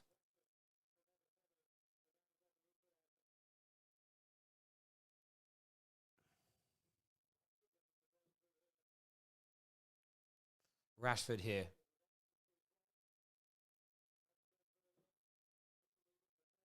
See, now we're attacking. We should have been doing this earlier. Dan James. Oh, stupid Dan James.